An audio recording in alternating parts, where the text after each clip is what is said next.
I'm glad to have you here. Follow my story until the end and comment the city you're watching from.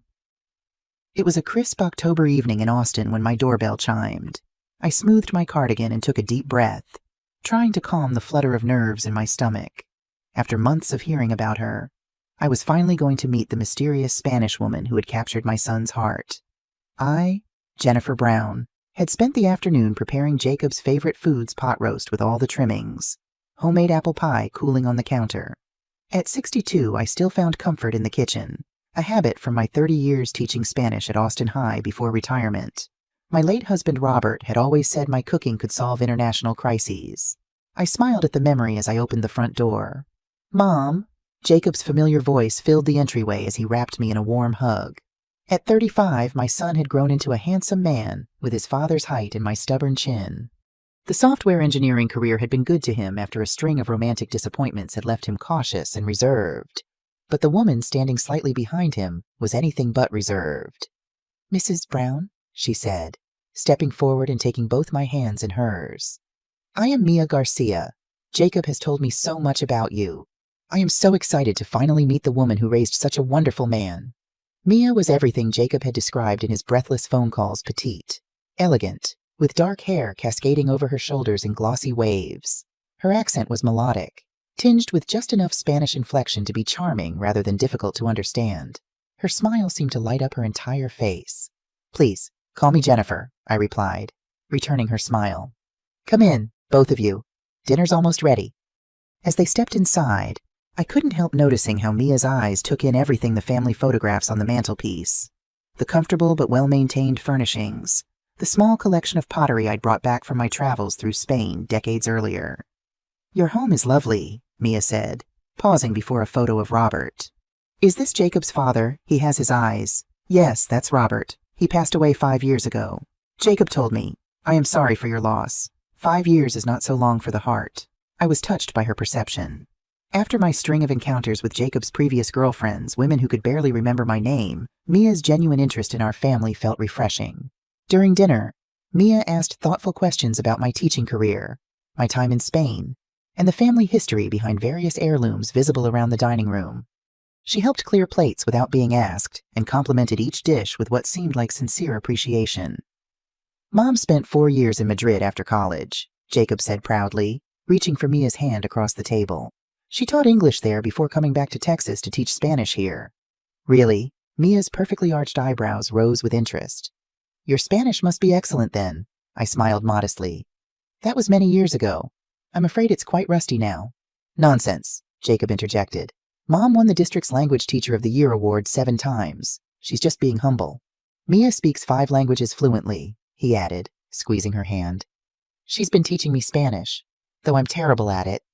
"You are being modest," Mia laughed, her eyes twinkling. "His pronunciation is, how do you say, endearing." We all laughed, and I found myself thinking that Jacob had finally found someone worthy of him, someone with substance, intelligence, and genuine warmth. After dinner, Jacob excused himself to take an important work call. "Crisis at the office," he explained apologetically.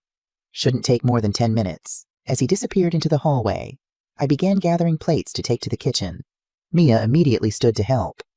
"Please, let me," she offered. "It's the least I can do after such a wonderful meal." We worked side by side loading the dishwasher when her phone rang. She glanced at the screen. "I should take this," she said. "It's my mother. She worries if I don't answer." She stepped into the living room, answering in rapid Spanish. Her voice carried easily through the open floor plan of my home, the casual confidence of someone speaking their native language with no concern about being understood. I continued rinsing dishes, my hands moving automatically as my ears perked up at the sound of familiar phrases. My Spanish might have been rusty for casual conversation, but understanding it, that was like riding a bicycle, something you never truly forget. "See, Mama," Mia was saying. "She seems harmless enough, old, clearly desperate to keep her son happy. She'll be easy to manage once we're married." My hands froze, a dinner plate suspended halfway between the table and the sink. Had I misheard, "The house is lovely," Mia continued, her voice lower now, but still audible. "Bigger than Jacob described. And yes, there are definitely family assets to consider. She mentioned his father left them very comfortable." I set the plate down silently, my heart beginning to pound against my ribs. Don't worry, Mia laughed. The sound musical but suddenly cold to my ears. I've already started working on the inheritance angle. Americans are so sentimental about family legacy. I leaned against the counter, struggling to make sense of what I was hearing. This couldn't be the same woman who had been so warm and engaging throughout dinner. Jacob is perfect for this naive, generous, and completely infatuated. The green card will be simple once we're married, and the divorce even simpler once I have what I need. 2 years maximum. Then I'll be free to return to Madrid with American citizenship and enough money to live exactly as I choose. The serving spoon I'd been holding clattered against the tile floor, the sound echoing like a gunshot in the sudden silence. Mrs. Brown? Mia appeared in the doorway, her face a mask of concern. Are you all right? Perfect performance. I thought numbly. If I hadn't just heard her true intentions in crystal clear Spanish, I might have believed the worry in her eyes was genuine.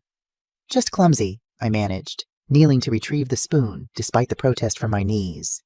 These old hands aren't what they used to be. She hurried to help me, her movements graceful and considerate. Please let me do this. You shouldn't be cleaning up after hosting such a wonderful dinner. The irony was suffocating.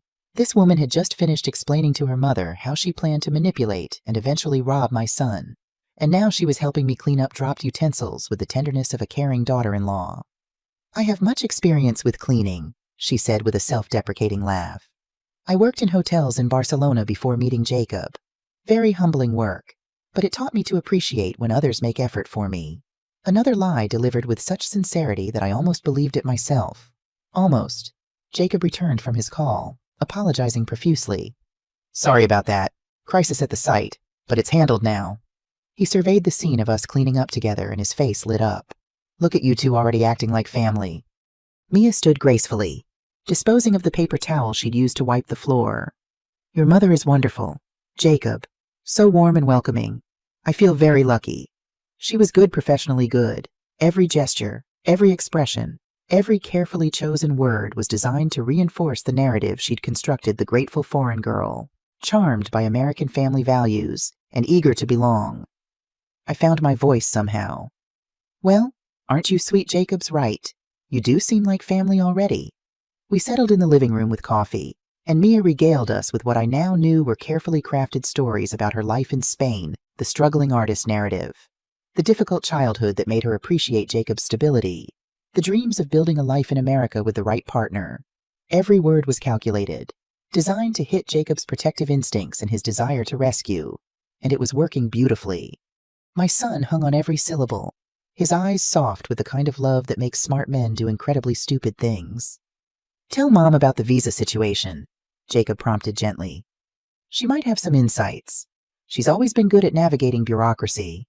Mia's eyes flickered almost imperceptibly, but her smile never wavered. Oh, it's complicated, but not urgent. The tourist visa is good for several more months, and Jacob has been helping me understand the process for more permanent arrangements. The pause was perfectly timed, allowing Jacob to fill in the romantic implications without her having to lie outright. We're thinking about engagement soon, Jacob said, reaching for her hand. Once Mia's settled and comfortable with the idea of staying permanently. Oh, I said, proud of how steady my voice sounded. When you know, I suppose.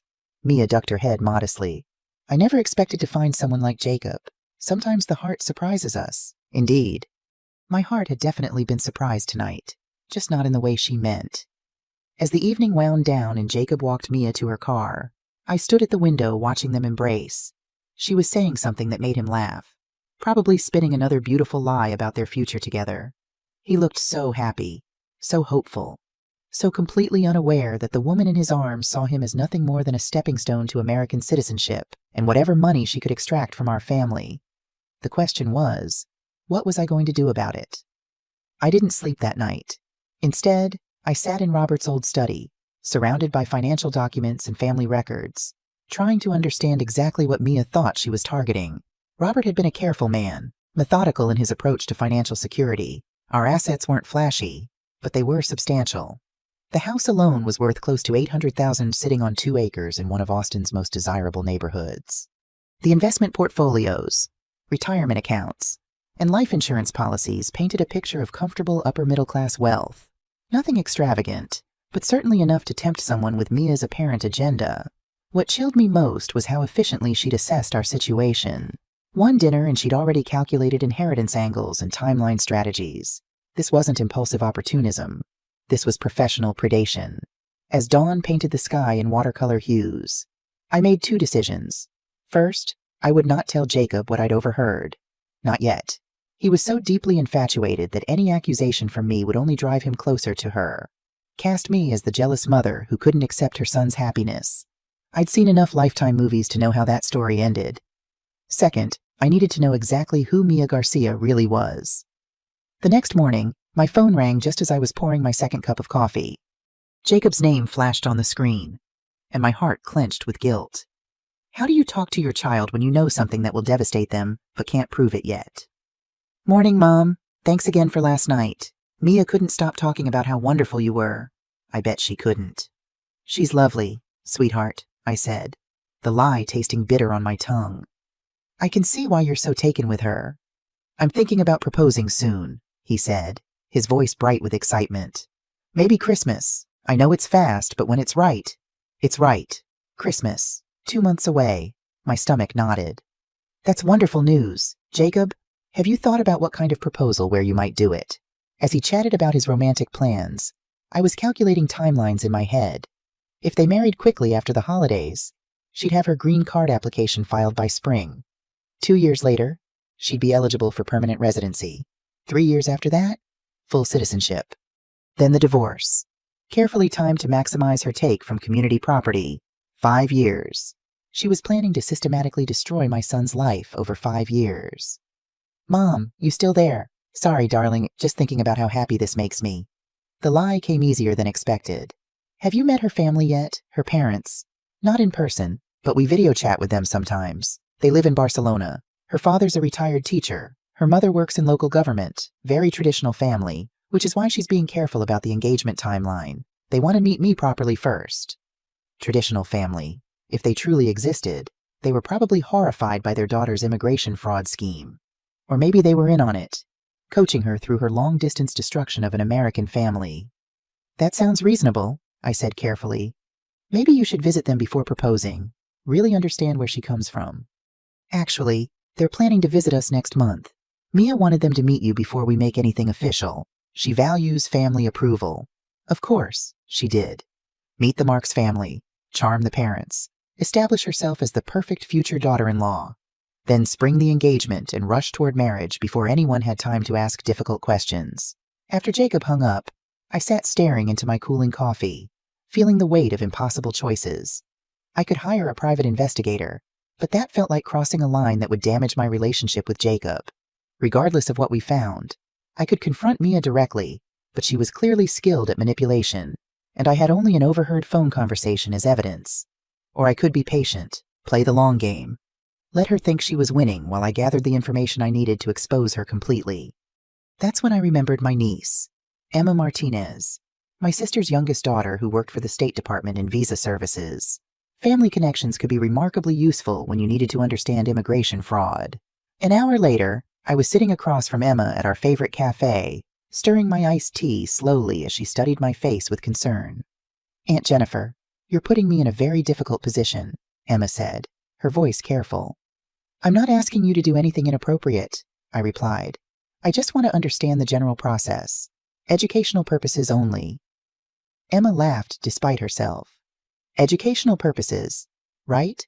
And this has nothing to do with Jacob's mysterious Spanish girlfriend you're meeting for the first time tonight. Actually, I met her last night, and I leaned back in my chair, studying my niece's face. Emma had inherited the family's sharp instincts and no-nonsense attitude.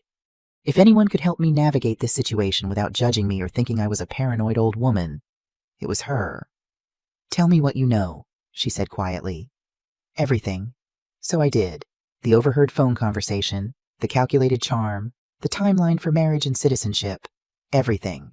Emma listened without interruption, her expression growing more serious with each detail. There are red flags, she admitted when I finished. The timeline is aggressive. The backstory seems rehearsed. And frankly, the whole narrative sounds like something from the Manual on Marriage Fraud Indicators. There's a manual. Oh, Aunt Jen, there are several. Immigration fraud is a cottage industry, And we see variations of this pattern constantly. The difference is usually the sophistication level. Emma pulled out her phone and showed me a government website. Look at this checklist. How many boxes does she tick? As we went through the indicators together, my heart sank.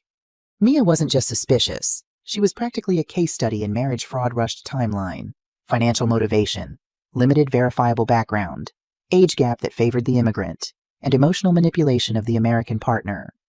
The thing is, Emma continued, knowing something and proving it are very different challenges. These people are professionals. They've studied American men. They know exactly which buttons to push, and they're very good at covering their tracks. So what would you do? Emma was quiet for a long moment. Officially, I'd advise Jacob to slow down, do proper due diligence, and insist on meeting her family in Spain before making any commitments. And unofficially, I'd gather evidence, document everything, and I'd be prepared for the possibility that by the time you have proof, it might be too late to prevent the marriage, but not too late to minimize the damage. The damage, my son's broken heart, his financial losses, his faith in love itself. The ripple effects could last years, maybe decades. Some wounds never fully heal. There's something else you should know, Emma said carefully. If she's doing this professionally, Jacob probably isn't her first target. These operations often work the same territories, use similar methods. There might be other victims. Other sons. Other families destroyed by Mia's calculated charm. The thought filled me with a cold fury I'd never experienced before. How would I find them? Very carefully, Emma warned, and completely legally. But if there are patterns of behavior, they leave traces. Immigration applications, marriage records, divorce proceedings. It's all public information if you know where to look. By the time we finished lunch, I had a plan. It wasn't a nice plan, and it wasn't a simple plan, but it was thorough. If Mia Garcia was a professional con artist, she was about to discover that Jennifer Brown wasn't nearly as harmless as she appeared. That afternoon, I made 3 phone calls. The first was to a private investigator Emma had recommended, someone who specialized in background verification with impeccable discretion. The second was to my attorney, updating my will and establishing some additional financial protections that had nothing to do with Mia and everything to do with being prepared for any outcome. The third call was the most important one. Jacob, sweetheart, I've been thinking about what you said about Mia's parents visiting next month. Yeah, what about it? Well, I'd love to host them for dinner. A proper welcome to the family. And you know what, I think I should brush up on my Spanish before they arrive. Maybe take a refresher course.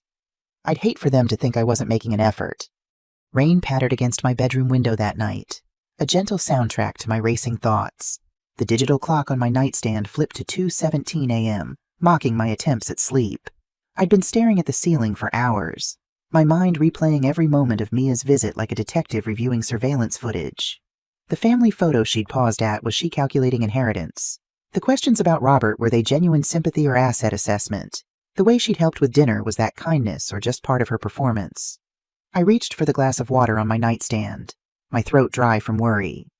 The house creaked and settled around me, suddenly seeming too large, too empty. For the first time in years, I wished desperately that Robert was here beside me. He'd always known what to do in a crisis. What would you do? Robert, I whispered to the darkness. How would you protect our son? The silence offered no answers, but somehow asking the question aloud steadied me. Robert would have been methodical, careful. He would have gathered facts before acting. I slipped out of bed, pulled on my robe, and padded down the hallway to his study. Nothing had changed since his death. The same leather chair behind the mahogany desk, the same family photos arranged precisely on the bookshelves, the same filing cabinet in the corner containing decades of our financial life together. I opened the bottom drawer, retrieving a stack of manila folders. Our will, insurance policies, property deeds, investment accounts, all meticulously organized, labeled in Robert's neat handwriting. Even from beyond the grave, his attention to detail was a comfort. For the next hour, I went through everything, creating a comprehensive picture of what assets might be at risk if Jacob married Mia. The house was in my name alone. The retirement accounts had beneficiary designations that couldn't be easily changed, but there were liquid investments, savings accounts, and family heirlooms that could be vulnerable. But this wasn't just about money or property. This was about my son's heart, and future. I closed the files and crossed to the bookshelf, where dozens of family photos chronicled Jacob's life. Jacob at 5, missing his 2 front teeth and proudly holding a baseball. Jacob at 12, lankier now, accepting a science fair trophy. Jacob at 18 in his graduation cap and gown, Robert's arm around his shoulders, both of them beaming with identical smiles. And then the more recent photos. Jacob after college, starting his first job. Jacob with his first serious girlfriend, the one who'd left him for her boss after 2 years. Jacob with his second girlfriend, who'd seemed perfect until she began pushing him to cut ties with family and friends.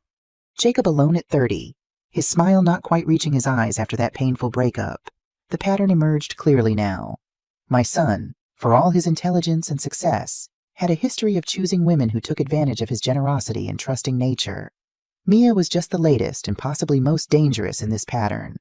But how could I make him see that without pushing him further into her arms? I returned to bed as the first hints of dawn lightened the sky, my mind clearer despite the lack of sleep. I wouldn't confront Jacob directly, not yet. I wouldn't accuse Mia without evidence. But I would investigate, document, and prepare. And I would position myself to protect my son when the time came. The private investigator Emma recommended, Marcus Reynolds, agreed to meet me the following afternoon. I chose a coffee shop halfway across town, paranoid about being seen by anyone who might know Jacob or Mia. Mrs. Brown. A voice interrupted my thoughts as I stirred my cappuccino, lost in worst-case scenarios. I looked up to see a middle-aged man with salt and pepper hair and unremarkable features, exactly the sort of person you'd pass on the street without a second glance. He wore khakis and a light blue button-down shirt, looking more like an accountant than a private investigator. Mr. Reynolds, please sit down. I gestured to the chair across from me. Call me Marcus, he smiled, setting down his coffee in a slim leather portfolio. Emma speaks very highly of you. Thank you for meeting me so quickly. Immigration fraud cases are time-sensitive, he said, opening his portfolio and retrieving a notepad. The sooner we start, the better our chances of finding something useful. Is that what this is, immigration fraud? Marcus's expression was sympathetic but direct. Based on what you've told me, yes. The pattern fits foreign national on a temporary visa, rapid relationship development, pressure toward marriage, discussions about immigration benefits, and most damning, the phone conversation you overheard planning a timeline for divorce after obtaining citizenship. Hearing it laid out so clinically made my stomach clench. So what do? We investigate, thoroughly but discreetly, Marcus explained. We verify everything: her identity, background, employment history, previous relationships, travel patterns, online activity, communications. We find inconsistencies, contradictions, evidence of deception. How long will that take? Depends on what we find and how careful she's been. Some cases break open in days. Others take weeks or months. We don't have months, I said, thinking of Jacob's Christmas proposal plans. We have maybe 8 weeks, Marcus nodded, making notes. Then we prioritize. Focus on finding any previous identity she might have used, any previous marriage fraud attempts, any criminal history. Those are the red flags that would be most compelling to your son and to immigration authorities. And how much will this cost? I asked. Though the money didn't really matter, I'd spend every penny I had to protect Jacob. Marcus named a figure that made me blink but didn't hesitate. I'll need a retainer to start, and I'll provide weekly updates. If we find nothing suspicious, I'll tell you that too. I don't manufacture evidence or create problems where none exist. I appreciate that, I said, reaching for my checkbook. I just want the truth. One more thing, Mrs. Brown. Marcus's expression grew more serious. If we do find evidence of fraud, you need to be prepared for how your son might react. Even with proof, some people refuse to believe that someone they love has deceived them. They shoot the messenger. I thought of Jacob's face when he looked at Mia, the complete trust, the utter devotion. I know, he might hate me for a while, but I'd rather have him hate me temporarily than watch him be destroyed permanently. Marcus nodded, understanding in his eyes. I'll start today. First priority is verifying her identity and checking for previous aliases or fraud patterns. As I wrote out the check for the retainer, I felt a strange mixture of dread and relief. Something was finally being done. But what would we discover, and how would those discoveries change my relationship with my only child later that day? Jacob called again, his voice excited. Mom, I just talked to Mia's parents. They're confirmed for the weekend of November 18th. Can we do dinner at your place that Saturday? November 18th, just over 3 weeks away. Of course, sweetheart, I'd be happy to host. Great, they're excited to meet you. Mia's told them all about you. I wondered what exactly she'd told them. That I was a harmless old woman, an easy mark, the mother-in-law who wouldn't interfere with their daughter's fraud scheme. Actually, Jacob, I said, inspiration striking. I was wondering if you and Mia might want to join me for dinner this weekend. Just casual. I'd like to get to know her better. This weekend. He sounded surprised but pleased. Sure, I think we're free Saturday. Let me check with Mia and get back to you. Perfect. The more time I spent with Mia, the more opportunities I'd have to catch inconsistencies in her story. And maybe, just maybe, I'd pick up more information that could help Marcus with his investigation. After hanging up, I texted Emma, having dinner with J&M again this weekend? Any specific questions I should try to ask casually? Her reply came quickly. Ask about her hometown, specific neighborhoods or schools. Fraudsters often have generic knowledge about major cities, but stumble on specific local details. Also family traditions, childhood memories.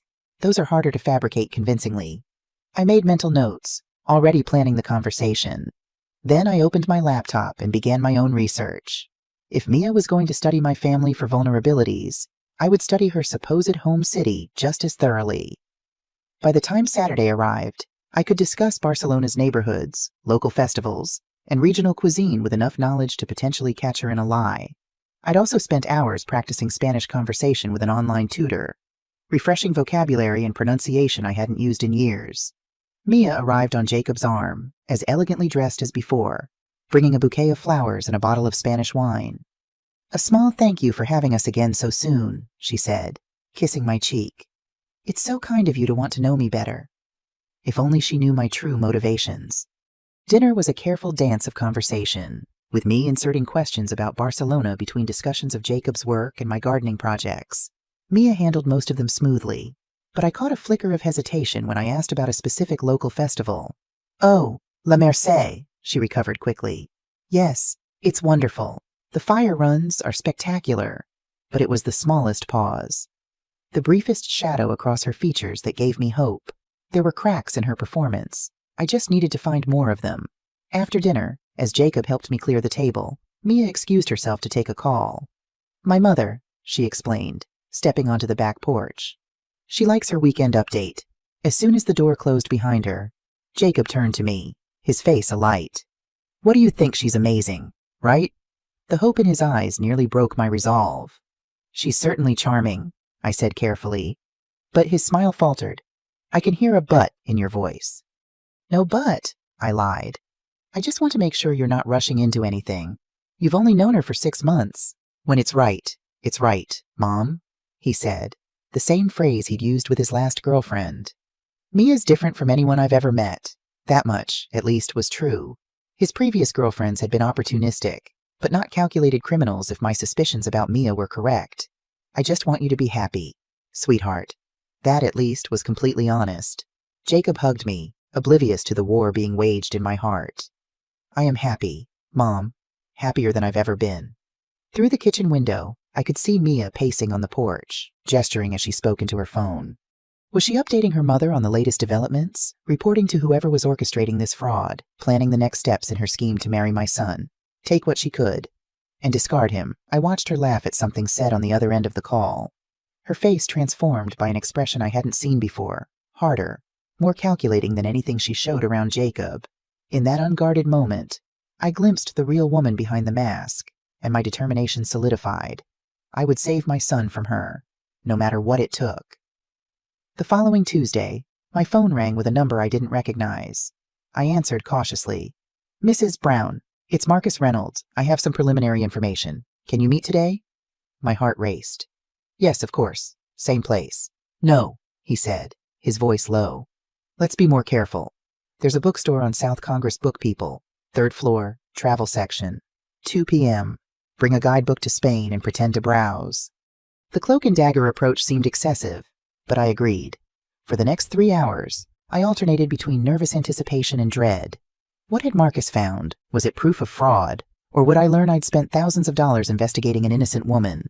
Book People was busy with midday shoppers when I arrived. I made my way to the 3rd floor, found the travel section, and pulled a Barcelona on a budget guide from the shelf, flipping through it while my eyes scanned for Marcus. "The Sagrada Familia is worth the entrance fee," a voice said beside me. Marcus had appeared silently, also holding a travel book. "Are you planning a trip, Mrs. Brown?" "Just researching," I replied, following the script. "My son's girlfriend is from Barcelona." "Interesting city," he said, leaning closer as if to show me something in his book. "Why don't we sit? There are reading nooks around the corner." We settled into 2 armchairs partially hidden by bookshelves, our travel guides open on our laps like props in a play. "What have you found?" I asked, unable to contain myself any longer. Marcus's expression was serious. Enough to be concerned, not enough to be conclusive. "Tell me." "First, the basics," he said, keeping his voice low. "Mia Garcia entered the United States on a tourist visa 8 months ago. The address she listed on her arrival documents is a short-term rental apartment in South Austin that she vacated after 6 weeks. Right around when she met Jacob," I murmured. "Exactly. The pattern suggests systematic targeting rather than organic relationship development." He pulled out his phone, scrolling through photos. "These are from her social media accounts. In the month before she left Spain, she was researching American dating apps, joining international relationship forums, and participating in online discussions about American immigration law." He showed me screenshots of Mia's online activity, a dating profile describing her dream American man in terms that perfectly matched Jacob, posts in immigration forums asking about marriage-based green cards, searches for wealthy American cities with growing tech sectors. "This suggests premeditation," Marcus continued. "She didn't come here for tourism or education. She came with the specific purpose of finding an American husband." A chill ran through me. "What about her background, her job in Barcelona hotels?" "That's where things get interesting," Marcus said. "The company she claims to have worked for in Barcelona, it existed, but it went out of business 3 years ago. The references she provided to Jacob are fake. The phone numbers redirect to a voice service that plays pre-recorded messages." My hands gripped the travel guide so tightly my knuckles turned white. "What about her family, the parents who are supposedly visiting next month?" "I'm still working on that angle. I found no record of an Antonio and Elena Garcia matching her parents' descriptions in Barcelona. That doesn't mean they don't exist. Spain's public records aren't as accessible as American ones, but it's another red flag." "So she's definitely lying," I said, a strange relief washing over me. I wasn't paranoid. I wasn't an overprotective mother inventing problems. The threat was real. "She's definitely misrepresenting key aspects of her identity and background," Marcus confirmed. "But here's where it gets more concerning. I found evidence that suggests Mia Garcia might not be her real name." He showed me another photo on his phone, a marriage certificate from Clark County, Nevada, dated 2 years earlier.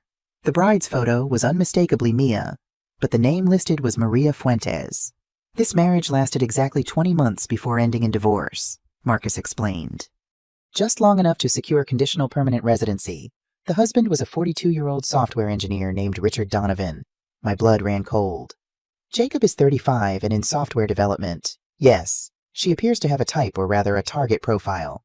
Marcus swiped to another document, this one from Colorado. "And here's a wedding announcement from a small-town newspaper featuring Lucia Vega and her American husband, Michael Pearson. The bride in the photo is also our Mia." "How many identities does she have?" I whispered. "I've confirmed at least 3 so far. I'm still investigating whether there might be more." The bookstore around us continued its normal business customers browsing, a child laughing somewhere nearby. An announcement about an upcoming reading, but I felt disconnected from it all, as if watching from behind glass. "Both previous marriages ended with significant financial settlements," Marcus continued. "Both men are now dealing with debt and emotional trauma, and in both cases, she disappeared after securing what she wanted: permanent residency and money. I thought of Jacob, trusting, generous Jacob, and imagined him broken and bankrupt after Mia finished with him. The image was unbearable."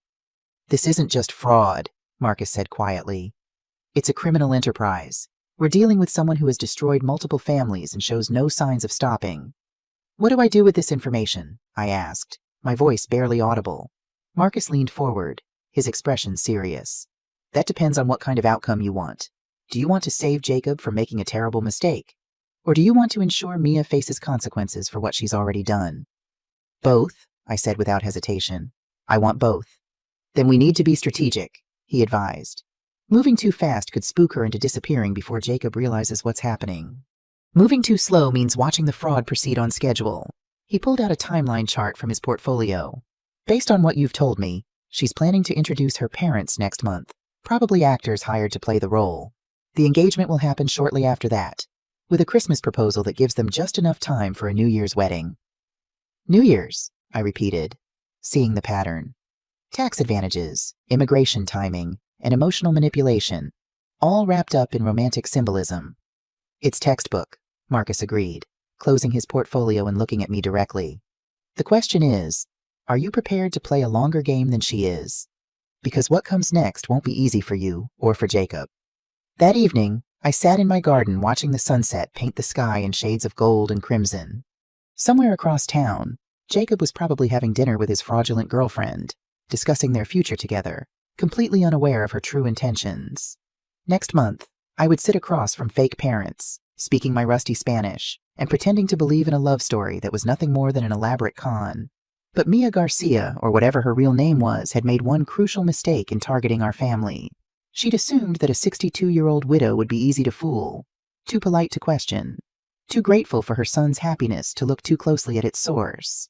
She was about to learn that assumption could be very dangerous indeed. As darkness fell, I reached a decision. I called Emma. "Aunt Jennifer, is everything okay? I need your help, Emma. Something more official than advice." I took a deep breath. Marcus found evidence of previous marriage fraud. At least 2 cases. Emma's sharp intake of breath told me everything. That's serious. Beyond what I expected. Can you connect me with someone from immigration? Someone who could intervene if we gather enough evidence. A long pause. This is crossing into territory where I need to be very careful. Aunt Jennifer, my job. I know, and I'd never ask you to compromise your position, but this woman has victimized multiple men. She's planning to do the same to Jacob. There must be someone you could refer me to. Officially.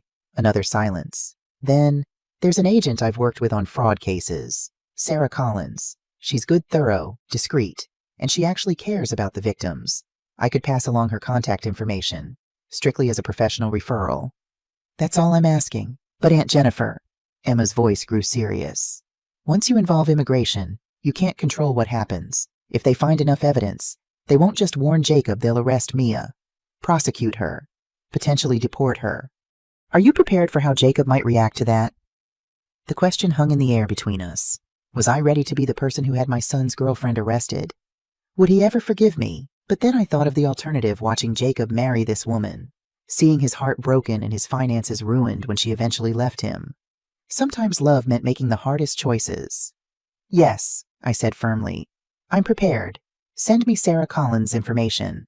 2 days later, I sat across from Agent Collins in her office. Unlike Marcus with his nondescript appearance, Sarah was striking tall, with short dark hair and the confident posture of someone used to command. "Mrs. Brown," she said after I'd explained the situation, "what you're describing is a classic marriage fraud operation. Unfortunately, it's also notoriously difficult to prove before the marriage takes place. But the previous identities, the other marriages, isn't that proof? It's certainly evidence of a pattern," she acknowledged. "And it's definitely enough for us to open an investigation. But to take action before your son's wedding, we'd need something more definitive. Like what? Ideally a confession, or communications between Mia and accomplices discussing the fraud explicitly. The phone conversation you overheard would be perfect if you had recorded it." "I didn't know I needed to," I said, frustration edging my voice. "Of course not." Sarah's expression softened slightly. "Most people don't expect to overhear their future daughter-in-law plotting fraud." "So what can we do?" Sarah considered for a moment. "Mr. Reynolds is continuing his investigation." "Correct." I nodded. "Good. Tell him to focus on finding her real identity and documenting her connection to the previous marriage frauds. Meanwhile, I'll begin an official investigation on our end. If we can establish that Mia Garcia is actually Maria Fuentes or Lucia Vega, we have grounds to question her about immigration fraud. How long will that take? Depends on what we find and how quickly. Weeks, possibly months." "We don't have months," I reminded her. "Jacob is planning to propose at Christmas." Sarah leaned forward. "Mrs. Brown, I understand your urgency, but we have to follow proper procedures. Otherwise, anything we find could be dismissed in immigration court, and she walks free." I left Sarah's office feeling both encouraged and frustrated. The wheels of justice were turning, but would they turn fast enough to prevent Jacob from making the biggest mistake of his life that night? Jacob called with news that made my heart sink. Mom, slight change of plans. Mia's parents can only visit for Thanksgiving weekend. Not mid-November like we thought. Can we do dinner at your place on Thanksgiving Day instead? Thanksgiving, the most important family holiday of the year. And I would be spending it with a woman plotting to defraud my son and two strangers pretending to be her parents. Of course, I said, my mind already calculating how this affected our timeline. Thanksgiving dinner it is. After hanging up, I called Marcus and Sarah to update them on the accelerated schedule. We had less time than we thought. The countdown to Thanksgiving had begun. The first frost of the season had painted my garden in silver when Marcus Reynolds arrived at my home the following Monday. We'd agreed it was safer to meet here rather than in public, less chance of Jacob or Mia spotting us together. Coffee, I offered as I showed him into Robert's study, now serving as our impromptu investigation headquarters. Black, please, Marcus replied, setting his leather portfolio on the desk. He looked tired, with shadows under his eyes suggesting long nights of work. I hope you don't mind meeting here. I found some developments that are better discussed in private. I handed him a steaming mug and settled into Robert's chair. Tell me. I've been doing deep background on our Ms. Garcia, Marcus began, opening his portfolio. What I've found suggests we're dealing with something more organized than a lone operator. He spread several documents across the desk: immigration records, marriage certificates, divorce filings, and printed screenshots of social media accounts. Each featured a different name, but the photos were unmistakably Mia. Maria Fuentes, Las Vegas, 2023, Lucia Vega, Denver, 2021, and now Mia Garcia, Austin, 2025. Marcus pointed to each document in turn. Different names, different cities, but identical tactics. How many men has she done this to? That I can confirm 3 prior to Jacob. There might be more using identities I haven't uncovered yet. I stared at the photographs, bile rising in my throat. The woman smiling beside different men in each picture, all of them looking as besotted as Jacob, wore different hairstyles, different makeup, but the calculating eyes remained the same. The pattern is remarkably consistent, Marcus continued. She targets men with similar profiles, mid-30s to early 40s, tech professionals, financially stable but not flashy rich, recently out of relationships, estranged or distant from family, or with only one living parent, usually a mother. The description hit uncomfortably close to home. Jacob had all these vulnerabilities, and I'd never realized how perfectly they made him a target. She stays with each man for approximately 2 years, Marcus continued. Long enough to secure permanent residency. Then she manufactures relationship problems, files for divorce, and negotiates substantial settlements before disappearing. By the time the men realize what happened, she's already operating under a new identity in a new city. And nobody caught her before now. Immigration fraud is significantly underreported, Marcus explained. Many victims are too embarrassed to come forward. They don't want friends and family knowing they were duped. Plus, by the time they recognize the pattern, she's usually already secured legal status through the marriage. I took a deep breath, trying to process everything. But how does she keep getting new identities, new visas? Wouldn't there be records? That's the concerning part, Marcus said gravely. She's not working alone. The evidence points to a sophisticated operation. Someone provides her with new identities, forged documents, coaching on targets and tactics. Someone helps her move between cities, establish new backgrounds, avoid detection. A criminal organization. More likely a loose network of facilitators who specialize in immigration fraud. These operations function like businesses. They identify vulnerable targets, place operatives in position to establish relationships, provide support and documentation, then take a percentage of whatever assets are acquired in the divorce. I felt sick. So someone is profiting from breaking my son's heart. That's exactly right, and they're very good at covering their tracks. Marcus pulled out a timeline he'd created, mapping Mia's movements over the past 5 years. The precision was chilling. Each identity lasted almost exactly the same amount of time. Each relationship followed the same acceleration toward marriage. Each divorce occurred at the optimal moment for maximum financial gain. What about her supposed parents? I asked, thinking of the upcoming Thanksgiving dinner. Who are they? Almost certainly hired actors, Marcus replied. In previous cases, she brought family members to meet her targets shortly before engagement. Different people each time, but playing the same role: supportive parents, impressed with their daughter's American boyfriend, eager for the marriage to proceed. And they're coming for Thanksgiving, I said, my voice hollow. Which gives us an opportunity, Marcus noted. If they're the same actors she's used before, I might be able to identify them, establish a connection to the larger fraud network. I studied the documents spread before me, a paper trail of broken hearts and stolen futures. What's her real name? Her real nationality? That's still unclear. Based on linguistic analysis of her accent and speech patterns when she's not performing, our language expert believes she's most likely from northern Spain or possibly Venezuela, but her actual identity remains hidden. So what's our next step? Marcus gathered the documents, organizing them methodically. 2 parallel tracks. First, I continue this background investigation hunting for her true identity, documenting her previous frauds in detail, building a case for Agent Collins. Second, we gather real-time evidence recordings of her discussing the fraud with accomplices, for example. But how she's careful, yes, but Thanksgiving gives us an opening. If her parents are part of the fraud network, they'll likely discuss details when they think no one can understand them. He gave me a meaningful look. Your Spanish skills might prove very useful. A plan began forming in my mind, risky, potentially disastrous if discovered, but possibly our best chance to gather irrefutable evidence. I'd need to record their conversations somehow, I said slowly. Marcus nodded. Agent Collins would need legally obtained evidence for an official investigation, but for your purposes, convincing Jacob before he proposes even knowing what they say might be enough. I thought of the upcoming holiday, imagining these strangers in my home, pretending to be family while plotting to destroy my son's life. The violation of it made my chest tight with anger. If they're coming for Thanksgiving, Marcus continued, we have less than 3 weeks to prepare. I suggest you focus on refreshing your Spanish as much as possible. I'll work on identifying the parents from her previous frauds, see if I can predict who might show up. And Agent Collins, I'll update her on what we've found so far. She can start building the official case, but she'll need more concrete evidence before she can intervene. As Marcus packed up his materials, I walked to the window, gazing out at my frost-covered garden. The roses I'd so carefully tended had withered in the cold, a poignant metaphor for what would happen to Jacob's heart if we failed. Mrs. Brown, Marcus said gently, coming to stand beside me. We're going to stop her. We're going to protect your son. I nodded, straightening my shoulders. Yes, we are, because she made one critical mistake. What's that? She thought a 62-year-old Spanish teacher would be too rusty to understand her plotting. I turned to face him, resolve hardening my voice. She has no idea who she's up against.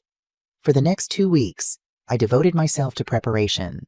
I spent hours each day with an online Spanish tutor, focusing specifically on conversational fluency and regional dialects. I studied Barcelona's geography, customs, and local knowledge details that would help me spot inconsistencies in the stories Mia and her parents might tell. I also made discreet preparations for Thanksgiving dinner, rearranging furniture to create conversation areas where guests might speak privately, planning a menu that would require me to move between kitchen and dining room frequently, giving me opportunities to overhear discussions. 10 days before Thanksgiving, Marcus called with news. I've identified her parents from her previous operation in Denver, he said without preamble. Antonio Vega and Elena Vega, supposedly from Valencia in that incarnation. I've managed to track them to a talent agency in Miami that specializes in event actors people hired to play roles at parties, corporate events, and apparently, immigration fraud schemes. Do you have photos? I asked, hope surging. Better. I have their real names, Thomas Blackwell and Diane Rodriguez, both small-time actors with histories of minor fraud convictions. They specialize in playing foreign relatives for various scams. So they're professionals. Yes, but not particularly good ones. In the Denver case, they made several mistakes that might have exposed the fraud if anyone had been looking closely. Mixed up details about Valencia, mentioned streets that don't exist, that sort of thing. That's helpful, I said, thinking of how I could use this information. If they show up as Mia's parents, we'll have proof of a connection to her previous identity. Exactly. And I've briefed Agent Collins on all of this. She's officially opened an investigation into potential immigration fraud, but she's proceeding carefully. Without concrete evidence of Mia explicitly discussing the fraud, it's still largely circumstantial. What about the previous divorces? The pattern is obvious. Obvious to us, yes. But in court, her attorney could argue they were legitimate relationships that simply didn't work out. We need her on record discussing the fraud. I sighed, frustration building. Thanksgiving is still our best opportunity. Yes, Marcus agreed. If her parents are the same actors, and if you can get them talking freely in Spanish, we might get what we need. 3 days before Thanksgiving, Jacob called to confirm final arrangements. Mia's parents' flight gets in Wednesday evening, he said, excitement evident in his voice. We'll bring them over around 2 on Thursday. If that works, Mia says her mom wants to bring a traditional Spanish dessert. That sounds perfect, I replied, keeping my tone warm and interested. I can't wait to meet them. They're great. Mom, really traditional, kind of formal, but really supportive of Mia. Her dad was a high school history teacher for 30 years. Every detail added to the fiction, making the eventual revelation more painful. I swallowed hard against the lump in my throat. Wonderful.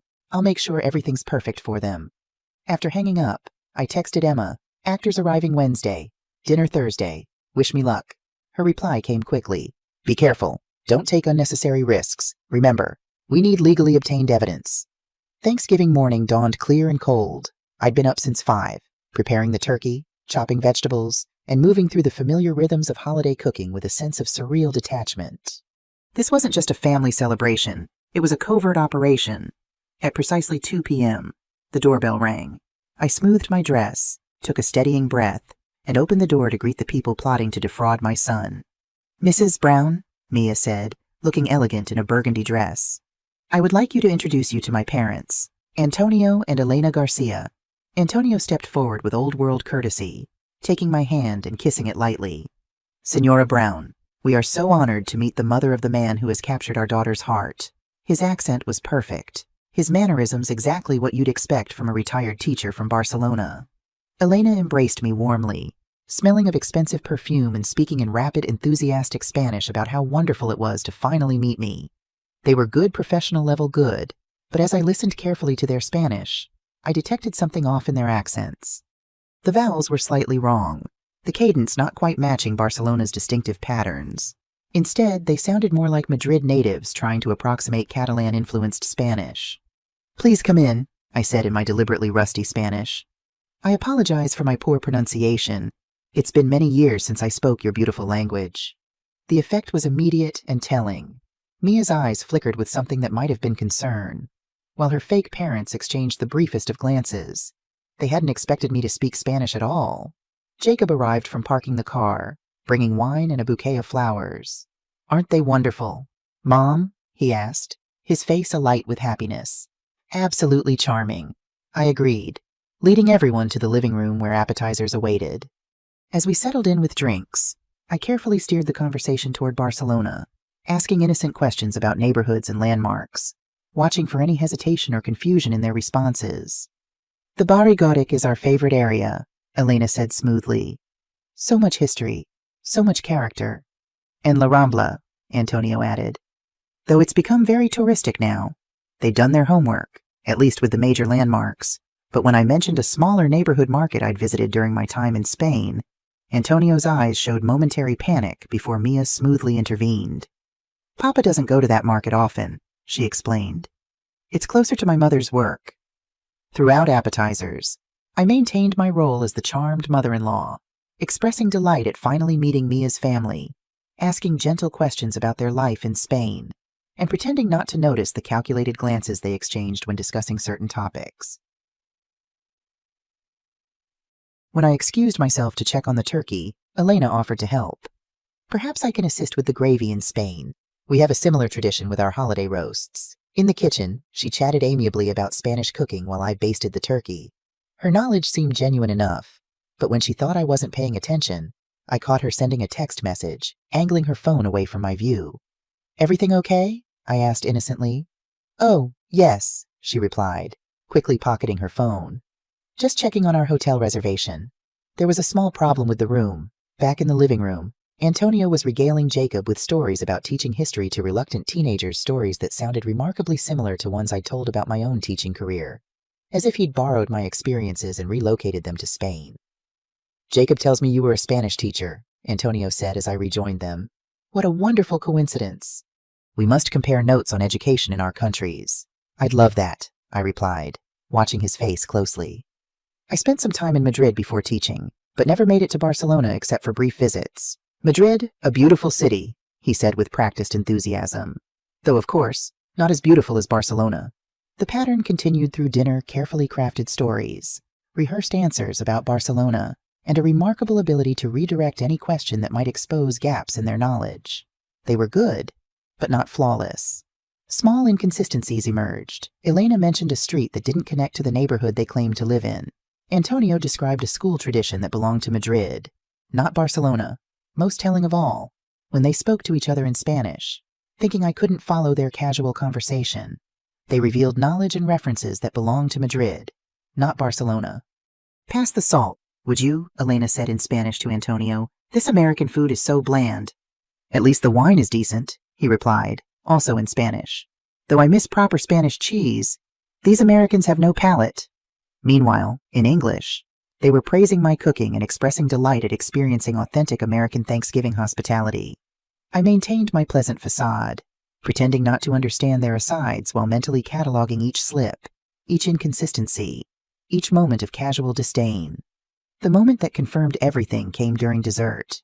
Jacob had stepped into the kitchen to help me serve coffee when Mia spoke quietly to her fake parents in rapid Spanish. "She's harmless but not stupid. Keep the details consistent and don't get too comfortable. We're almost at the finish line." "The son is completely hooked," Antonio replied. "When do you want to do the proposal timeline? Christmas Eve engagement, New Year's wedding?" Mia answered confidently. "Emotional timing that makes it hard for anyone to object." Elena nodded approvingly.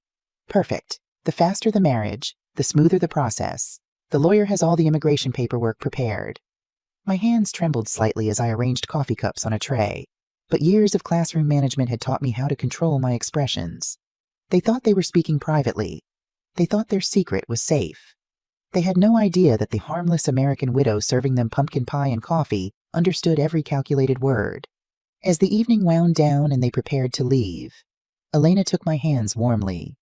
"We are so grateful that our Mia found Jacob, and through him, family is everything. Don't you agree?" "Oh, absolutely," I said, smiling serenely. "Family is the most important thing in the world. We'd do anything to protect the people we love." After they left, Jacob lingered, helping me clean up and bubbling over with excitement about his future in-laws. "They're amazing, aren't they? So warm and genuine. I can see where Mia gets her character." "They're certainly impressive," I agreed, carefully choosing my words. "Very polished." "I'm thinking about proposing next week," he said, his voice soft with nervous excitement. "Not waiting until Christmas Eve like I planned. Maybe at the lake where we had our first date. What do you think?" I turned away, ostensibly to load the dishwasher, but really to hide the expression on my face. "I think that sounds very romantic, sweetheart." What I was really thinking was that Mia Garcia had just made her second crucial mistake. The first was underestimating me. The second was revealing her timeline while I was still in a position to destroy it. I hugged Jacob goodbye at the door, my heart aching with the knowledge of what was coming. "I love you, Jacob. No matter what happens, please remember that." He looked puzzled. "Of course, Mom. I love you too. Is everything okay?" "Everything's fine," I assured him. "Just feeling a bit emotional about all these changes. It's been a lovely Thanksgiving." As his car disappeared down the street, I immediately called Marcus. They were here, the same actors from Denver, and I heard everything. The morning after Thanksgiving, I sat in Marcus Reynolds' office, recounting every detail of the dinner conversation while he took meticulous notes. Agent Sarah Collins sat across from me, her expression growing more serious with each revelation. "So they explicitly discussed the timeline for marriage and immigration?" she asked, looking up from her notebook. "Yes," I confirmed. "Christmas Eve proposal, New Year's wedding. Mia said it was emotional timing that makes it hard for anyone to object. And the mother mentioned a lawyer having immigration paperwork ready. Exactly those words. In Spanish, assuming I wouldn't understand." Agent Collins exchanged a glance with Marcus. "This is significant. We now have eyewitness testimony of conspiracy to commit immigration fraud, combined with the evidence of her previous identities and the connection to known fraud facilitators. We have enough to escalate the investigation." "Does that mean you can stop her?" I asked, hope rising in my chest. "Not immediately," she cautioned. "Your testimony is valuable, but for court-admissible evidence, we'd need recordings or documentation. Without that, it's still your word against theirs." My heart sank. "But Jacob is planning to propose next week, not even waiting until Christmas Eve like they discussed." "Which actually works in our favor," Marcus interjected. "It disrupts their careful timeline. They won't be prepared. Agent Collins nodded thoughtfully. This gives us an opportunity. If we can document one more explicit conversation about the fraud, ideally with Mia herself, clearly discussing her intentions, we'd have enough for an arrest. But how, I asked, she's careful about where and when she discusses the fraud. Not careful enough, Marcus pointed out. She spoke openly at your house, assuming you couldn't understand Spanish. She might do it again if given the opportunity. A plan began forming. I would invite Jacob and Mia for dinner again, creating another opportunity to overhear her conversations. This time, with proper equipment in place to record everything legally. Agent Collins outlined the legal requirements carefully. In Texas, it's legal to record a conversation as long as one party to the conversation consents. As the homeowner, you can legally record conversations in your own home. But we need to be precise about this. The recording devices need to be in common areas where there's no expectation of privacy. We spent the next hour strategizing placement of recording devices, conversation topics most likely to provoke revealing statements, and the timing of the dinner.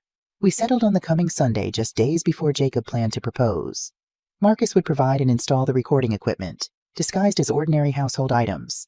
Agent Collins would remain on standby, ready to review any evidence we captured. But as I prepared to leave, Agent Collins stopped me with a gentle hand on my arm. Mrs. Brown, there's something else you should know. Her expression had softened, which somehow made me more nervous. What is it? In the course of our investigation, we've uncovered some disturbing information about Mia's previous victims. She pulled a file from her briefcase and opened it carefully. The psychological and financial damage has been significant. I steeled myself as she showed me statements from previous victims, men like Jacob, who had fallen completely for Mia's performance, only to be systematically destroyed when she was done with them. Richard Donovan, Las Vegas. I lost my home, my savings, and my ability to trust. 3 years later, I'm still in therapy, still trying to understand how I missed the signs. Michael Pearson, Denver. She took everything, not just my money, but my self-worth, my confidence. I haven't dated since.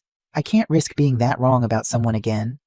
And most disturbing of all, David Chen, San Diego. After she left, I couldn't see a future anymore. I attempted suicide. If my brother hadn't found me, I'm still rebuilding my life, one day at a time. I felt physically ill reading their statements, imagining Jacob in the same position, broken, betrayed, possibly suicidal. The stakes weren't just financial, they were potentially life-threatening. I'm showing you this, Agent Collins said gently, because you need to understand what we're preventing. Your son isn't just facing a bad marriage or financial loss. These operations are designed to extract maximum emotional and financial damage. The psychological toll is deliberate. A devastated victim is less likely to fight back, less likely to report the crime. I understand, I said, my resolve hardening. Whatever it takes, we stop her before she can hurt Jacob. That evening, I called Jacob to invite him and Mia to Sunday dinner. Just something simple, I said casually. I have some of your father's special wine I've been saving for a special occasion, and after meeting Mia's parents, this feels like the right time. That sounds great, Mom, Jacob replied, clearly pleased. I'll check with Mia, but I'm sure we can come. After confirming plans, I spent the next 2 days in careful preparation. Marcus arrived Sunday morning to install the recording equipment, small, powerful devices hidden in ordinary objects throughout my living room and kitchen, a decorative clock, a tissue box, a picture frame, all now capable of capturing high-quality audio. Remember, Marcus cautioned as he tested the equipment, the goal is to get her talking about the fraud explicitly. Questions about the wedding timeline, immigration paperwork, her parents, anything that might prompt her to reveal her true intentions. What if she's too careful? I asked, nervous now that the moment was approaching. We have enough to build a case already, he reassured me. This would simply strengthen it. And remember, I'll be monitoring everything from my car outside. If there's any clear evidence of fraud, I'll alert Agent Collins immediately. By 6 o'clock, my home was ready, dinner prepared, wine decanted, recording devices active but invisible, and Marcus stationed discreetly in a car down the street, monitoring everything through the wireless connection. Jacob arrived first, kissing my cheek as he handed me flowers. Mia's running a bit late, he explained. Work call with her hotel. She said to start without her if she's more than 20 minutes late. No rush, I said, taking the flowers. Let's have a glass of your father's wine while we wait. We settled in the living room, Jacob practically vibrating with excitement. I found the perfect ring. Mom, vintage, like you suggested. Reminds me of the one Dad gave you. Actually, my heart ached at the thought of Robert's carefully chosen ring on the finger of a con artist. That's lovely, sweetheart. I'm planning to propose at the lake on Tuesday evening, he continued. Sunset, champagne, the works. I've never been more sure of anything. I forced a smile. It's a big step. I know it seems fast, he acknowledged. But when you know, you know. Dad proposed to you after 6 months, right? He did, I admitted. But we'd known each other for years before dating. Jacob waved this away. Different times. Anyway, wait until you see the ring. I brought it to show you. He pulled a small velvet box from his pocket and opened it to reveal a beautiful vintage diamond ring with sapphire accents. My breath caught. It was indeed remarkably similar to my own engagement ring, which I still wore on my right hand after moving it from my left following Robert's death. It's beautiful, I said honestly. Any woman would be thrilled to receive it. The doorbell rang, saving me from having to say more. Jacob quickly pocketed the ring box as I went to answer it. Mia stood on my doorstep, looking immaculate as always in a deep green dress that complemented her olive complexion. Jennifer, I'm so sorry I'm late. The call with Barcelona went longer than expected. No problem at all, I assured her, welcoming her inside. Jacob and I were just catching up. I hope I'm not interrupting, she said with a warm smile. Mother-son time is so important. Every word, every gesture seemed designed to portray the perfect, considerate girlfriend. If I hadn't heard her true intentions from her own lips, I might have been completely taken in. Over dinner, I carefully guided the conversation toward topics that might prompt revealing responses: the wedding timeline, her parents' visit, their future plans. Jacob, oblivious to my agenda, happily discussed possible wedding dates while Mia offered thoughtful, measured responses that revealed nothing incriminating. Your parents seemed very excited about you two getting married, I observed casually. Have they always been so supportive of your relationships? A flicker of something caution perhaps crossed Mia's face before her smile returned. They have always wanted what makes me happy, and Jacob makes me very happy. They mentioned returning for the wedding, I continued. Will other family members come as well, siblings, cousins? Perhaps, she said vaguely. Travel from Spain is expensive, and many of my relatives cannot easily take time away from work. After dinner, I suggested Jacob open another bottle of his father's wine from the cellar. It needs to breathe a bit before serving, I explained. Mia and I can clear the table while you do that. As soon as Jacob disappeared downstairs, I began clearing plates, watching Mia carefully from the corner of my eye. As expected, her phone buzzed with a message. She checked it quickly, then excused herself.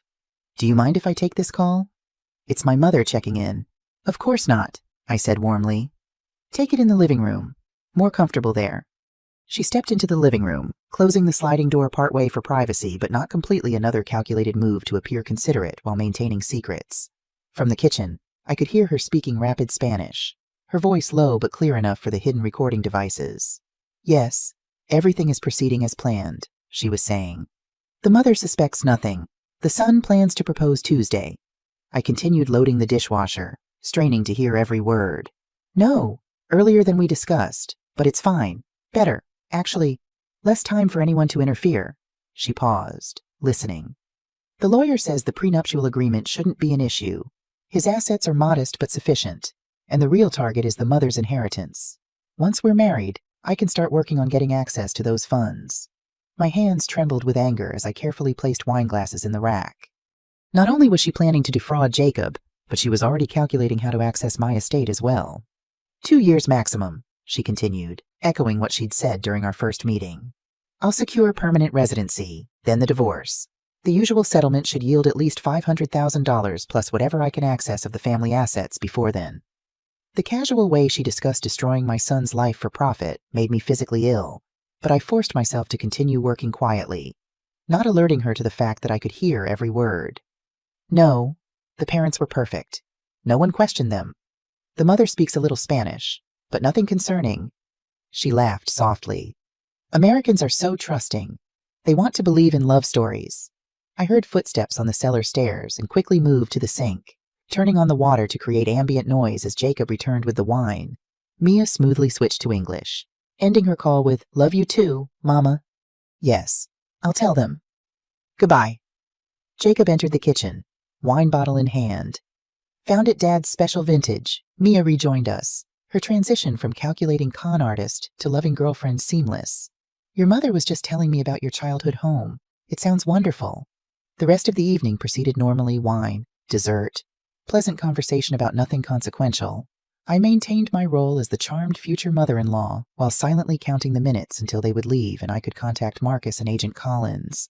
As they were preparing to go, Mia embraced me warmly. Thank you for such a lovely evening. Jennifer, these family dinners mean so much to me, being so far from my own parents. The performance was flawless, the grateful immigrant finding family in America, the loving girlfriend appreciating her boyfriend's mother. If I hadn't heard her calculating my net worth 20 minutes earlier, I might have been moved. I hugged Jacob tightly at the door, wanting to blurt out everything, to stop him from walking away with the woman who planned to destroy him. But I held my tongue, trusting the plan. Love you, Mom, he said, kissing my cheek. See you soon. Love you too, sweetheart. More than you know. As their car pulled away, I immediately texted Marcus. Got it. Everything we needed. Call Collins now.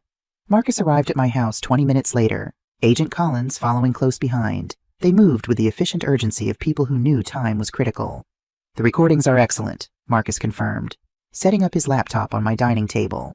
Clear, explicit discussions of fraud, timeline, financial targets, everything we needed. Agent Collins nodded as she listened to the audio files. This is exactly what we've been waiting for, combined with the evidence of her previous identities and the actors playing her parents. We have more than enough for an arrest warrant. So you can stop her? I asked, hardly daring to hope. Before she marries my son? Yes, Agent Collins confirmed. But we need to move carefully. Immigration fraud cases are complex, and we want this one to be airtight. Jacob is proposing Tuesday evening, I reminded them. That's less than 48 hours from now. We'll be ready before then, Agent Collins assured me. I'm going to bring this recording to my supervisor immediately and request an expedited warrant. With luck, we'll be able to make the arrest tomorrow. And if we can't get the warrant in time, I asked, fear creeping back. Then we move to Plan B, Marcus said grimly. Direct intervention. We show Jacob the evidence ourselves before he can propose. The thought made my stomach clench. He'll be devastated either way. Yes, Agent Collins said gently, but it's better to be devastated before the marriage than after, when the financial and legal entanglements would be much harder to unravel. They departed shortly after midnight, Agent Collins heading directly to her office to begin processing the warrant request, Marcus promising to return first thing in the morning with updates. I barely slept that night, my mind replaying Mia's cold calculations about my son's assets, my inheritance, the 2-year timeline for destroying his life. Dawn found me at the kitchen table, nursing my 3rd cup of coffee, waiting for news. Marcus called at 8:17 a.m. We have the warrant. Agent Collins is assembling her team now. They plan to make the arrest this afternoon. Relief washed over me. Where how? At Mia's apartment.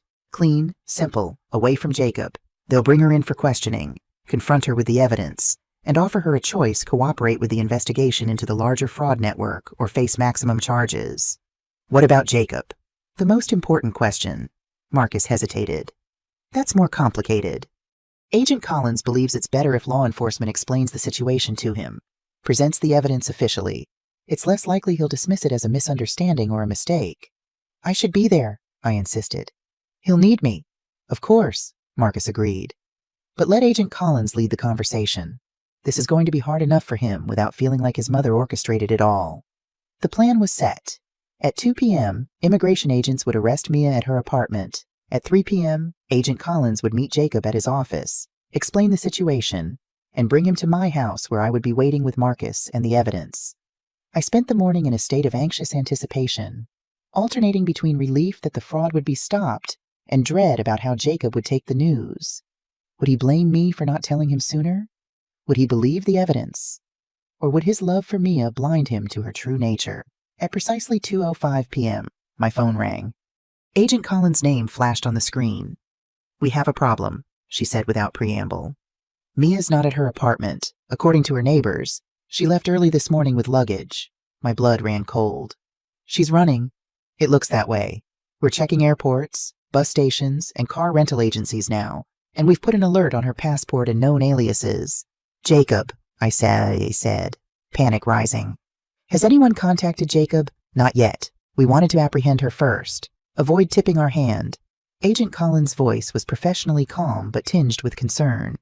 Do you know where he is right now? I tried to think through my fear. At work, probably. He usually leaves the office around 5. I'm sending officers to his workplace now, and I'm heading to your house. Stay put. Don't try to contact him yet if Mia is with him. We don't want to alert her. The next 2 hours were the longest of my life. I paced my living room, jumping at every sound, checking my phone every few minutes for updates. What if Mia had convinced Jacob to elope? What if she'd already accessed his accounts, emptied them before disappearing? At 3:47 p.m., cars pulled into my driveway, Agent Collins' government sedan followed by a police cruiser. I rushed to the door, heart in my throat. Agent Collins approached quickly. We haven't found her yet, but officers have located Jacob. He's safe, still at work. They're bringing him here now. Thank God, I breathed. Does he know what's happening? They told him there's a security concern involving his girlfriend, and that they need to speak with him urgently. Nothing more specific yet. We settled in the living room to wait, Agent Collins checking in with her team by phone every few minutes. 20 excruciating minutes later, another car pulled up, and I saw Jacob step out, escorted by 2 officers in plain clothes. His expression was confused and increasingly concerned. I met him at the door, pulling him into a tight hug before he could speak. Jacob, sweetheart, come inside. There's something important we need to discuss. Mom, what's going on? He looked around at the officers, Agent Collins and Marcus, alarm growing in his eyes. They said something about Mia being in danger. Is she okay? Agent Collins stepped forward, her manner professional but gentle. Mr. Brown, I'm Special Agent Sarah Collins with Immigration and Customs Enforcement. Please, sit down. This is difficult, but we have reason to believe that the woman you know as Mia Garcia is involved in immigration fraud. Jacob stared at her blankly. That's crazy. There must be some mistake. I wish there was, I said softly. But there isn't. We have evidence. Jacob, solid evidence. For the next hour, Agent Collins and Marcus methodically presented the case against Mia, her previous identities as Maria Fuentes and Lucia Vega, her pattern of marriage fraud with other men, the actors hired to play her parents, and finally, the recordings of her discussing the fraud explicitly. Jacob sat motionless, his face draining of color as the evidence mounted. When they played the recording from Sunday night, Mia's voice clearly discussing her plans to divorce him, after securing residency and assets, he covered his face with his hands. This can't be real, he whispered. She loves me. I know she does. Jacob, I said gently, moving to sit beside him. I heard her myself. That first night she came to dinner. She was on the phone, speaking Spanish, explaining how she was going to manipulate you into marriage and then divorce you for money and citizenship. I heard everything. He looked up sharply. You knew you've known all this time and you didn't tell me? The accusation in his voice cut deep, but I'd expected it. I knew you wouldn't believe me without proof. I needed evidence you couldn't dismiss.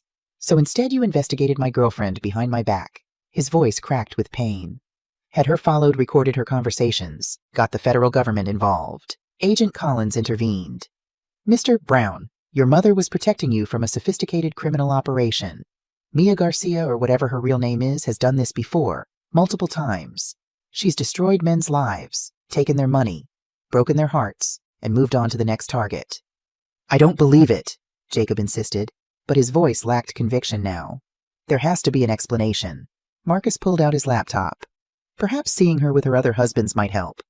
He brought up photos of Mia with her previous victims' wedding photos, vacation snapshots, all showing the same woman with different men, different names, but the same calculating smile. Jacob stared at the images, the last of his denial crumbling. The ring, he said suddenly, pulling the velvet box from his pocket. I was going to give her my grandmother's ring tomorrow. The thought of our family heirloom on the finger of a woman who saw Jacob as nothing more than a meal ticket made me physically ill. Oh, Jacob. She would have worn it, he said hollowly, taken it with her when she divorced me. Grandmother's ring would have ended up in some pawn shop. Agent Collins received a text and stepped aside to take a call. When she returned, her expression was grim. We have a problem. Our agents at the airport have confirmed that Mia Garcia traveling under yet another alias we weren't aware of. Sofia Mendez boarded a flight to Madrid 3 hours ago. She's gone. Jacob sat motionless on my living room sofa, staring at the small velvet ring box in his hands. The news that Mia had fled the country seemed to have drained the last of his resistance. "She's gone," he said flatly. "She just left, without a word." Agent Collins sat across from him, her expression compassionate but professional. This is unfortunately consistent with her pattern. When she senses exposure, she abandons the operation and moves on to a new identity, a new target. "Operation," Jacob repeated, the word hollow in his mouth. "That's all I was to her. An operation." I moved to sit beside him, placing my hand gently on his arm. "Jacob, I'm so sorry." He didn't pull away, but he didn't look at me either. "How long have you known about all of this?" "Since that first dinner," I admitted. "When she spoke Spanish on the phone, thinking I wouldn't understand. That was over a month ago." His voice held no accusation now, just a dull realization. "You've been investigating her all this time." "I knew you wouldn't believe me without proof," I explained softly. "You were so in love with her. If I'd just told you what I'd heard, you would have thought I was jealous or interfering." "You're right." A bitter smile twisted his lips. "I wouldn't have believed you. I would have chosen her." The admission hung in the air between us, painful in its honesty. Agent Collins cleared her throat gently. "Mr. Brown, we'll need a formal statement from you about your relationship with Mia Garcia. Any information you can provide might help us track her movements and potentially identify other victims." Jacob nodded mechanically. "Whatever you need, though I'm not sure how much help I'll be. Apparently, I didn't know her at all." "That's not true," Marcus interjected kindly. "You knew the person she pretended to be. The fraud was designed to be convincing. She studied you, learned your preferences, your history, your vulnerabilities. Then she became exactly what you wanted." "Professional-level manipulation," Agent Collins added. "These operations are sophisticated and targeted. The victims are chosen precisely because they're intelligent, successful, and trusting. You're not the first to be deceived. And unfortunately, you won't be the last." Jacob ran his hands through his hair, a gesture of frustration I'd recognized since his childhood. "What happens now?" "We'll continue pursuing her," Agent Collins explained. "Interpol has been notified. We flagged all her known aliases. If she attempts to enter the U.S. again or targets another American citizen abroad, we'll know. But she'll probably get away with it," Jacob concluded bitterly. "Find another name, another country, another victim." "For now, perhaps," Agent Collins conceded. "But people like this eventually make mistakes. The more we know about her methods, her contacts, her network, the closer we get to shutting down the entire operation." Jacob stood abruptly. "I need some air." I rose to follow him, but Marcus placed a gentle hand on my shoulder. "Give him space," he advised quietly. "This is a lot to process." Through the window, I watched my son pace the length of the garden, his shoulders hunched against more than just the December chill. The ring box was still clutched in his hand, a painful reminder of dreams now shattered. "What do I do now?" I asked softly, more to myself than to the others. "Be there for him," Agent Collins said simply. "But don't expect him to thank you right away. Finding out you've been deceived by someone you love is traumatic. Finding out your mother knew and was investigating behind your back, that's complicated. I was trying to protect him." "And you did," she assured me. "But protection sometimes comes at a cost." Over the next few hours, Jacob gave his statement, answering questions about Mia's habits, her contacts, her possessions, anything that might help authorities track her movements. His voice remained steady, almost clinical, as he dissected the relationship that had meant everything to him just hours earlier. When the agents finally departed, promising to keep us updated on the investigation, Jacob remained in the garden. I brought him a blanket and a mug of hot chocolate, setting them on the bench beside him without a word. "I was going to propose tomorrow," he said without looking up. "At sunset, by the lake where we had our first date." I sat beside him, leaving space between us. "I know, sweetheart. I had it all planned. Champagne, music, flowers." He finally looked at me, his eyes red-rimmed. "I thought she was the one. Mom. I really did." "I know," I repeated, my heart breaking for him. "The thing is," he continued, his voice cracking, "part of me still wants to believe there's an explanation, that it's all some huge misunderstanding, that she really did love me." "That's natural," I said carefully. "The heart doesn't catch up to the head immediately. But you never believed in her, did you not for a minute?" I considered lying, softening the truth to spare his feelings, but we'd had enough lies. No, I admitted, not after I heard what she said that first night. But Jacob, I wanted to be wrong. I prayed I was wrong. He nodded slowly. I understand why you did what you did. Going to Emma, hiring Marcus, the recordings, all of it. But it still hurts that you didn't just tell me. Would you have listened? A long pause. No. Probably not. He slipped the ring box into his pocket. I should go home. Try to. I don't even know. Start picking up the pieces. I guess. Stay here tonight, I urged. The guest room is made up. You shouldn't be alone right now. To my surprise, he agreed. Okay, just tonight. That night, as snow began to fall outside, I heard Jacob moving restlessly around the guest room. The floorboards creaked with his pacing, a rhythmic accompaniment to what I imagined was the endless replay of every moment with Mia, now re-examined through the lens of betrayal. Around 2 a.m., I gave up on sleep and made my way to the kitchen to brew chamomile tea. I found Jacob already there, sitting at the counter, staring at his phone. Can't sleep, I asked unnecessarily. She's deleted everything, he said, showing me his phone. All her social media accounts, gone. Her phone number, disconnected. It's like she never existed. I set the kettle on the stove. In a way, she didn't. Mia Garcia was a creation, a character played by someone whose real name we don't even know. I keep thinking about her parents, the actors, how convincing they were, how they talked about Barcelona, about their lives there. It was all so detailed, so specific. Professional con artists, I reminded him gently. That's their job, creating fictional lives people want to believe in. Jacob set his phone down. You know what the worst part is? I'm not even special. I'm just the latest in a line of men she's targeted. A mark, a victim. You're not a victim, I said firmly. You're a survivor. There's a difference. Doesn't feel like it right now. I placed a mug of tea in front of him. It will. Not today, not tomorrow, but eventually.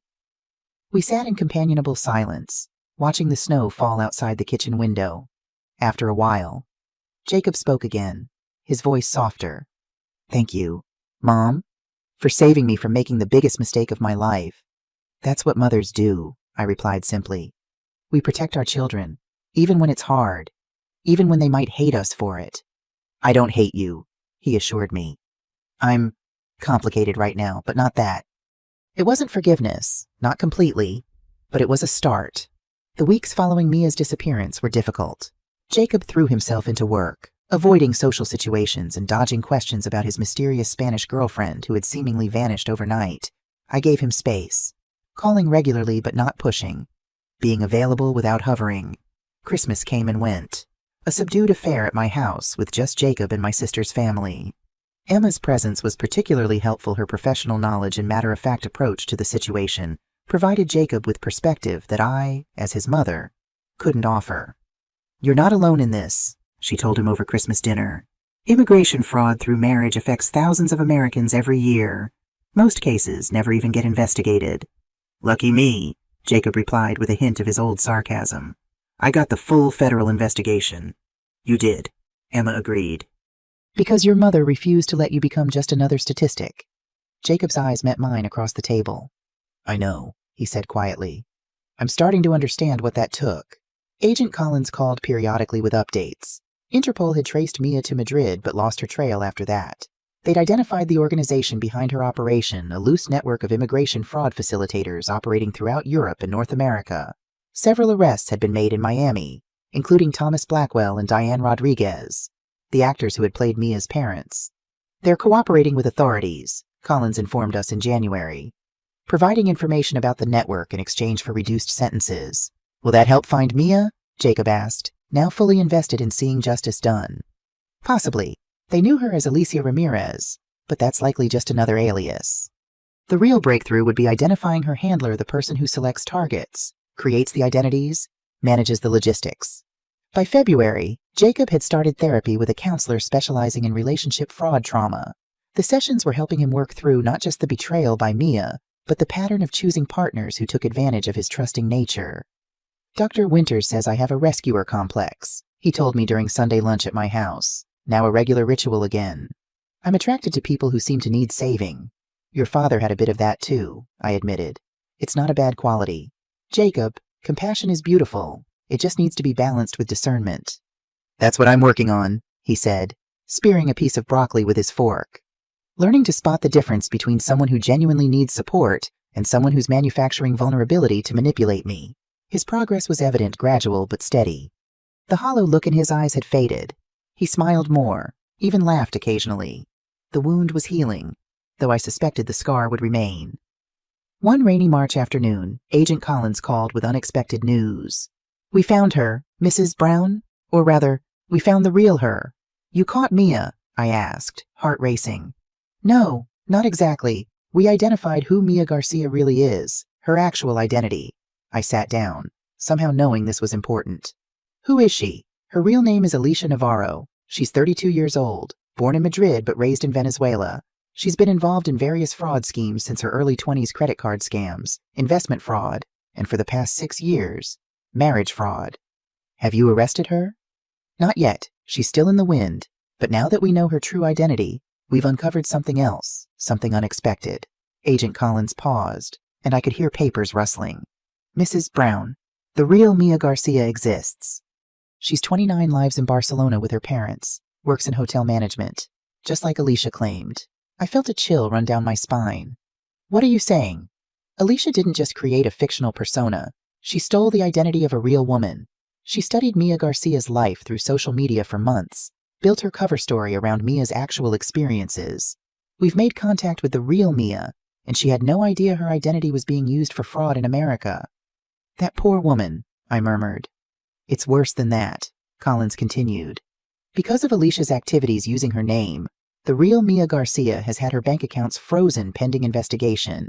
Her reputation in her community has been damaged by association with international fraud, and she's facing serious financial difficulties. Her mother is battling cancer, and the medical bills are crippling the family.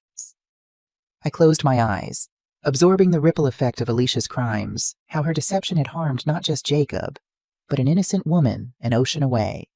Is there anything we can do? I asked. Actually, yes, Collins replied. We're building a case against Alicia Navarro, and testimony from both Jacob and the real Mia Garcia would strengthen it considerably. We're exploring bringing Miss B. Garcia to the United States to provide an official statement. But if she's struggling financially, that's why I'm calling. The department has limited resources for witness travel. If there were a private citizen willing to help fund Miss B. Garcia's trip, I'll do it, I said immediately. Whatever she needs. 2 weeks later, I stood in the International Arrivals Terminal at Austin Bergstrom Airport, holding a sign with Mia Garcia written in my best handwriting. The irony wasn't lost on me, waiting to meet the real version of the woman whose false version had nearly destroyed my son. When she emerged from customs, I recognized her immediately from the photos Agent Collins had shared. She looked remarkably like Alicia's portrayal, petite, dark-haired, with an elegance that seemed effortless. But where Alicia's eyes had held calculation beneath their warmth, this woman's gaze was open, a little nervous, and genuinely kind. Mrs. Brown? She asked in accented English, approaching cautiously. I am Mia, the real one. I think... I couldn't help smiling. Yes, you're definitely the real one. Thank you for coming. The real Mia Garcia settled into the guest room at my house, initially shy but quickly warming to me. Over morning coffee the day after her arrival, she shared her shock at discovering her identity had been stolen. The police came to my apartment in Barcelona, she explained. Her English good but more heavily accented than Alicia's had been. They asked about an American fiancé I did not have. They showed me pictures of this woman using my name, my history. It was like seeing a ghost version of myself. I can't imagine how violating that must have felt, I said, pouring her more coffee. It was terrifying, Mia admitted. Suddenly my bank accounts were frozen. My neighbors looked at me differently. My boss at the hotel questioned me. All because this woman Alicia decided to become me. How did she get your information? Social media, mostly? I am not very private online. I post about my work, my family, my travels. She studied everything: where I went to school, which hotels I worked at, even my favorite books and foods. Mia shook her head in disbelief. She created a perfect copy of my life, then used it to hurt people. Including you, I noted. Yes, the timing was especially cruel. My mother's cancer treatments are expensive. With my accounts frozen and my reputation damaged, I couldn't help my parents when they needed me most. I reached across the table to squeeze her hand. I'm truly sorry. For all of it. It is not your fault, she said kindly. You and your son are victims too. Speaking of Jacob, I'd been hesitant to tell him about Mia's arrival. Agent Collins had suggested giving him the choice of whether to meet her, understanding how emotionally complicated it might be to face the real version of the woman whose false version he'd fallen in love with. I called him last night, I told Mia. Explained who you are and why you're here. He'd like to meet you, if you're comfortable with that. Of course, she agreed readily. Perhaps it will help both of us to talk to understand what happened from each other's perspective. They arranged to meet at a neutral location, the coffee shop where Jacob had first encountered Alicia. I offered to accompany Mia, but she politely declined. I think this is something we should do alone, she said. Two people connected by someone who hurt us both. I watched her leave for the meeting, struck by the surreal nature of the situation. The real Mia Garcia was walking into a coffee shop to meet the man who had nearly married her imposter. What could they possibly say to each other? 3 hours later, far longer than I'd expected, Jacob's car pulled into my driveway with Mia in the passenger seat. Through the window, I saw them talking animatedly, Jacob gesturing with a freedom I hadn't seen since before Alicia's deception was revealed. They came in together, Jacob holding the door for her with natural courtesy, not the exaggerated gallantry he'd shown with Alicia. "Mom," he said, his face more relaxed than I'd seen in months. "Mia's going to stay for dinner, if that's okay." "Of course," I replied, trying to hide my surprise. "I'll set another place." Throughout dinner, I observed them carefully. There was no romantic tension, no flirtation, just the easy conversation of two people who had found unexpected common ground in shared trauma. Jacob explained the software project he was working on. Mia described the boutique hotel in Barcelona where she'd recently been promoted to manager. Most strikingly, Jacob laughed, genuinely laughed at Mia's story about a demanding British tourist who had insisted on bringing his pet ferret to the hotel spa. It was the first real laughter I'd heard from him since Christmas. After Mia excused herself to make a call to her parents, I raised an eyebrow at Jacob. "What?" he asked, though his small smile suggested he knew exactly what I was thinking. "Nothing," I said innocently. "She seems nice. The real her. I mean..." "She is," Jacob agreed. "Nothing like her. Not really. The surface details are the same where she worked. Her family background, but everything else is different. She's real, imperfect, honest." "I'm glad you met her," I said carefully. "Me too." Jacob's expression grew more serious. It helps, somehow, knowing there's a real Mia Garcia out there who's genuinely kind and decent. It makes what happened seem less personal, more mechanical. Alicia didn't target me specifically because of who I am.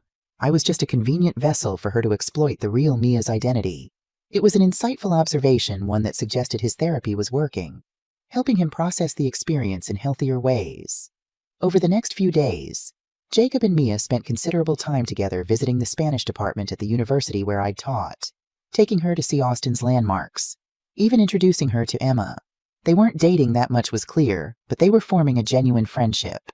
Mia, meanwhile, met with Agent Collins several times, providing detailed statements about how her identity had been stolen and the impact it had on her life. The information she provided, combined with evidence from Jacob and previous victims, strengthened the case against Alicia Navarro significantly. "We've issued an international arrest warrant," Collins informed us during a joint meeting at my house. "Interpol has her on their red notice list. If she tries to cross any international border or uses any of her known aliases, she'll be detained." "What are the chances you'll actually catch her?" Jacob asked. Collins was honest. "It could take time. People like Alicia are skilled at disappearing, creating new identities, but we've disrupted her network, arrested several of her facilitators. She's running with fewer resources, fewer allies. Meanwhile, the real Mia suffers," Jacob noted, gesturing to where Mia sat quietly on the sofa. "Her life remains disrupted while Alicia roams free." "Actually," Collins said, "we may have some good news on that front. Our financial crimes unit has been working with Spanish authorities to clear Ms. Garcia's accounts. The freeze should be lifted within the week." Mia's face brightened. "Truly, that would make such a difference for my mother's treatments." "It's the least we can do," Collins assured her. After Collins departed, Mia seemed lost in thought, staring out the window at my garden where spring bulbs were beginning to emerge. "Are you all right?" I asked, joining her. "Just thinking about going home," she replied. "My flight is in 3 days. I am grateful for everything clearing my name, unfreezing my accounts, your hospitality, but I miss Barcelona. I miss my parents. Of course you do. This has been a lot to process. She turned to me, her expression earnest. Mrs. Brown, may I ask you something personal? Jennifer, please. And yes, of course. How did you know about Alicia? I mean, Jacob told me you were the first to suspect her. I explained about overhearing the phone conversation in Spanish that first evening, about recognizing the calculation in Alicia's voice when she thought no one could understand her. Mia nodded thoughtfully. You saved your son from great pain. He knows this now. I hope so, I said quietly. It hasn't been an easy road. The right path rarely is, she replied with a wisdom that seemed beyond her years. But you walked it anyway. That is what matters. The evening before Mia's departure, Jacob came over for a farewell dinner. The three of us enjoyed a meal that balanced American and Spanish dishes, sharing stories and even laughter as the strangeness of our connection faded into the background. After dinner, Jacob surprised me by producing a small gift box for Mia. Just to thank you, he explained as she opened it to reveal a delicate silver bracelet with a small charm of the Texas state outline. It's beautiful, Mia exclaimed, immediately putting it on. But you didn't need to. I wanted to, Jacob insisted. To commemorate an unexpected friendship born from bizarre circumstances, Mia smiled, touching the bracelet. I will treasure it, and perhaps, she hesitated. Perhaps someday, if either of you visit Barcelona, I can show you the real city, not the version Alicia described. I'd like that, Jacob said, his tone warm but not romantic, the response of someone offering genuine friendship without complications. Later, as Jacob was preparing to leave, he lingered in the hallway, waiting until Mia had gone upstairs. Mom, he said quietly, I'm going to be okay. 3 simple words, but they carried the weight of months of pain, healing, and gradual restoration. I know you are, I replied, hugging him tightly. You're stronger than you realize. I've been thinking, he continued, about taking some time off, maybe traveling for a while, clear my head, get some perspective. That sounds like a wonderful idea. Maybe even Spain, he added with a small smile. But not Barcelona. Not yet. That might be a bit much. One step at a time, I agreed. As he drove away, I felt the knot of worry that had lived in my chest since that first dinner with Alicia begin to loosen. Jacob was healing. The wounds would leave scars, but they wouldn't define him. The next morning, I drove Mia to the airport, our conversation easy and warm despite the short acquaintance. Thank you, she said earnestly as we approached the international terminal. For everything. The accommodation, the support, clearing my name. You don't need to thank me, I assured her. If anything, I should thank you for coming all this way to help build the case against Alicia. We both want the same thing, she said simply. Justice, and perhaps a little closure. I walked her as far as security would allow, watching as she joined the line for passport control. Just before she disappeared from view, she turned and waved, a genuine smile lighting her face. Driving home, I reflected on the strange journey of the past few months from that first dinner where I'd overheard Alicia's true intentions to this moment of unexpected resolution. Not the ending anyone had anticipated, but perhaps a better one than we might have hoped for under the circumstances. 2 weeks after Mia returned to Barcelona, Agent Collins called with news that sent shockwaves through our carefully reconstructed calm. We found her, she said without preamble. Alicia Navarro was arrested this morning attempting to enter Canada using a new identity. She's being extradited to the United States to face multiple fraud charges. My hand tightened around the phone. You're certain it's her? Positive fingerprint match, facial recognition, the works. It's definitely Alicia. Does Jacob know? Not yet. I wanted to inform you first. Give you the chance to decide how to handle it. I thought carefully about my son's progress, the delicate balance he'd achieved in recent weeks. He should hear it from me, I decided. And then we'll need him to identify her, provide testimony. The prosecution will want to interview him again. Prepare him as a witness if the case goes to trial. The prospect of Jacob having to face Alicia again, to relive the deception in a courtroom, made my stomach clench with protective instinct. But this was part of the healing process too, confronting the person who had caused such harm, participating in holding her accountable. I'll tell him tonight, I promised. Where is she being held? Federal Detention Center in Houston for now. The extradition process takes time, but we expect her to be transferred to Austin within the week for arraignment. After hanging up, I sat in Robert's study, gathering my thoughts before calling Jacob.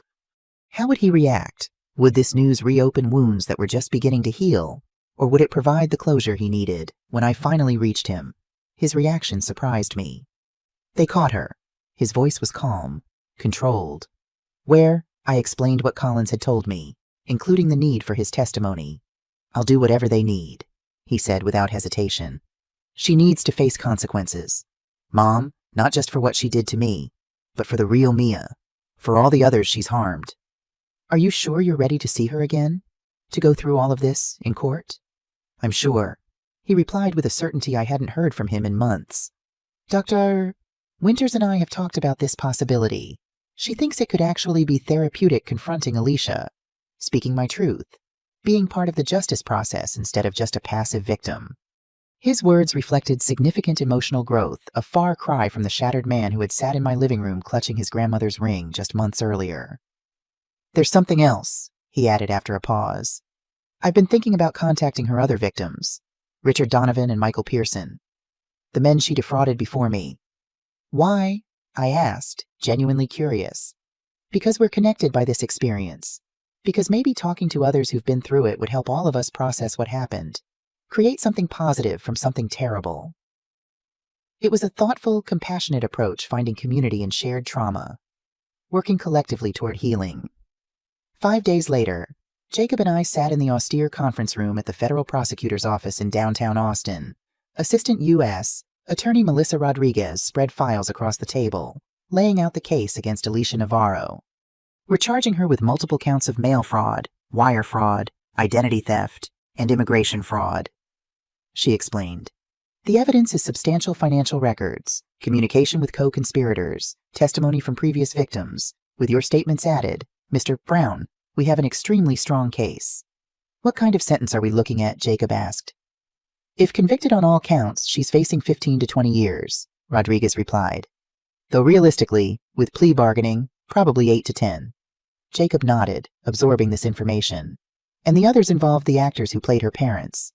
Thomas Blackwell and Diane Rodriguez have already pleaded guilty to lesser charges in exchange for cooperation. They're providing valuable information about the broader network. What about the real Mia? I asked. Has she been formally cleared of any involvement? Yes, completely. We've issued official documentation confirming she was a victim of identity theft, not a participant in the fraud. Her financial accounts have been unfrozen, and Spanish authorities have been notified that she bears no responsibility for Alicia's actions. Relief washed over me. At least one innocent person had been fully exonerated. When will I need to identify her? Jacob asked, his voice steady. We've arranged a lineup for tomorrow morning, Rodriguez explained. You'll view the suspects through one-way glass. She won't be able to see you. Jacob's jaw tightened almost imperceptibly. I'd rather face her directly. Rodriguez looked surprised.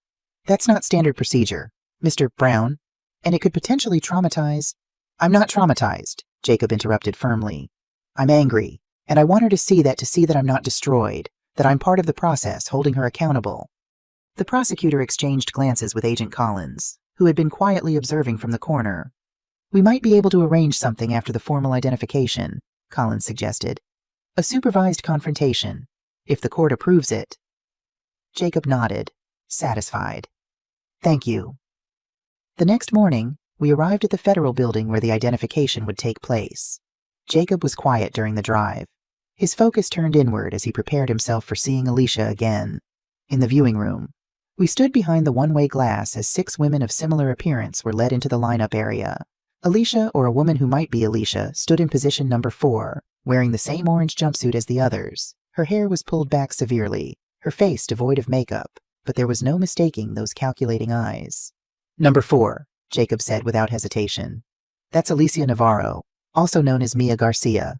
Agent Collins made a note on her clipboard. You're certain? Absolutely certain, Jacob confirmed, his gaze never leaving Alicia's face. I was engaged to her. I would recognize her anywhere. After the formal identification was complete, Collins spoke quietly with several officials.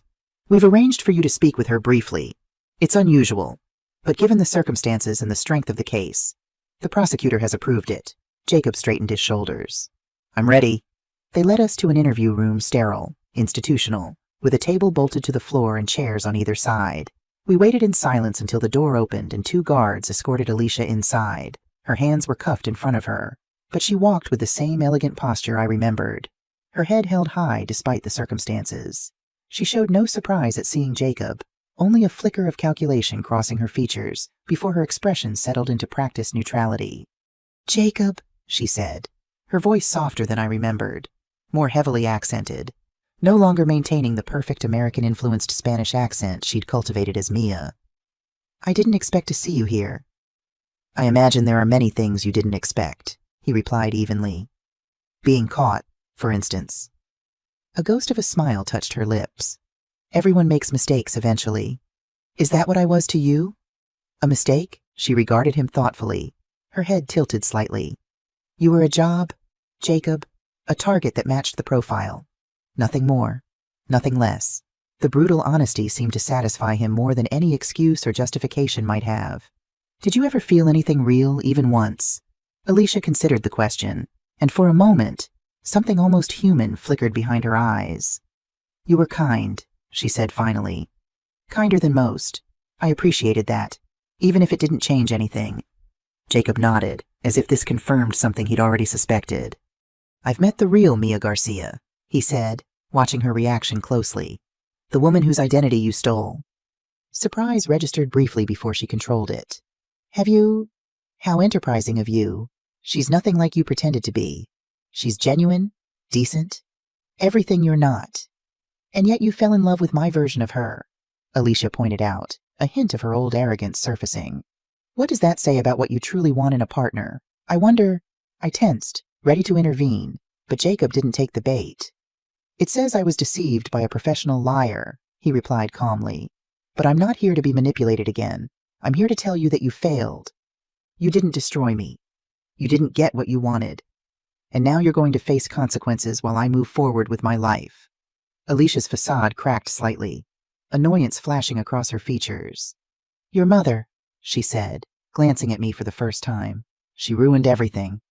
The perfect operation, destroyed by an old woman who happened to speak Spanish." "Not an old woman," I corrected, meeting her gaze steadily. "A mother protecting her son. You should have done better research." Alicia's laugh held no humor. Clearly, a rare oversight in an otherwise flawless performance. "Not so flawless," Jacob countered. "Marcus Reynolds identified your previous identities within weeks. The actors you hired as parents made elementary mistakes about Barcelona. You were never as clever as you thought you were." The barb struck home. I could see it in the tightening of her jaw, the narrowing of her eyes.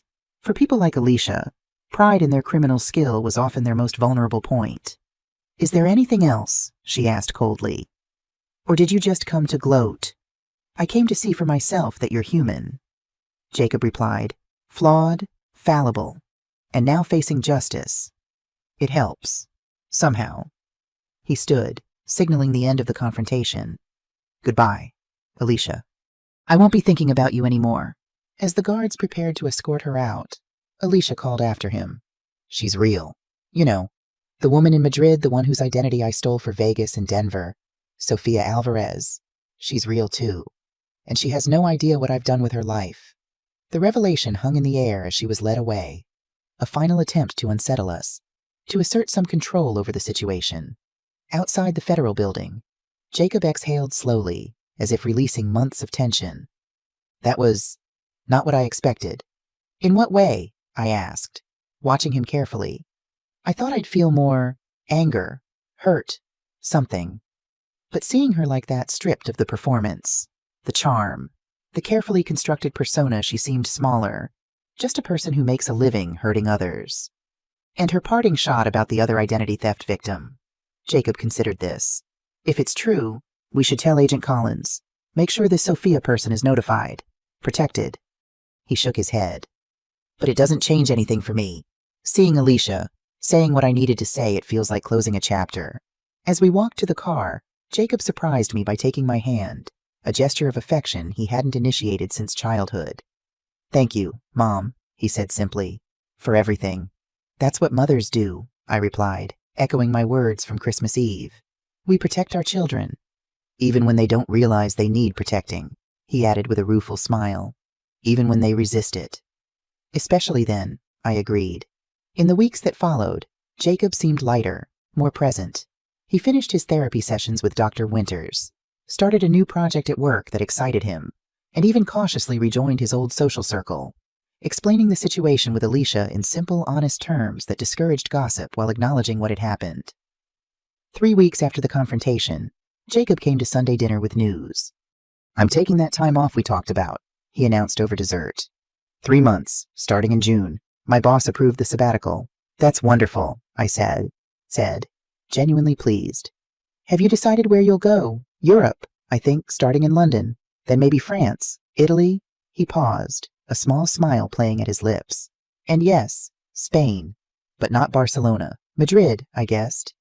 "Actually, I'm thinking Seville, new territory, no associations." He took a deep breath. "And I've been exchanging emails with the real Mia. She's doing well, her mother's responding to treatment. Her job at the hotel is going well. She's invited me to visit Barcelona when I'm ready." "As friends?" I asked carefully. "Definitely friends," he confirmed.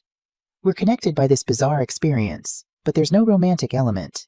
It would be too complicated, too loaded with associations to Alicia." I nodded, relieved at his self-awareness. "And Alicia, any updates on the case?"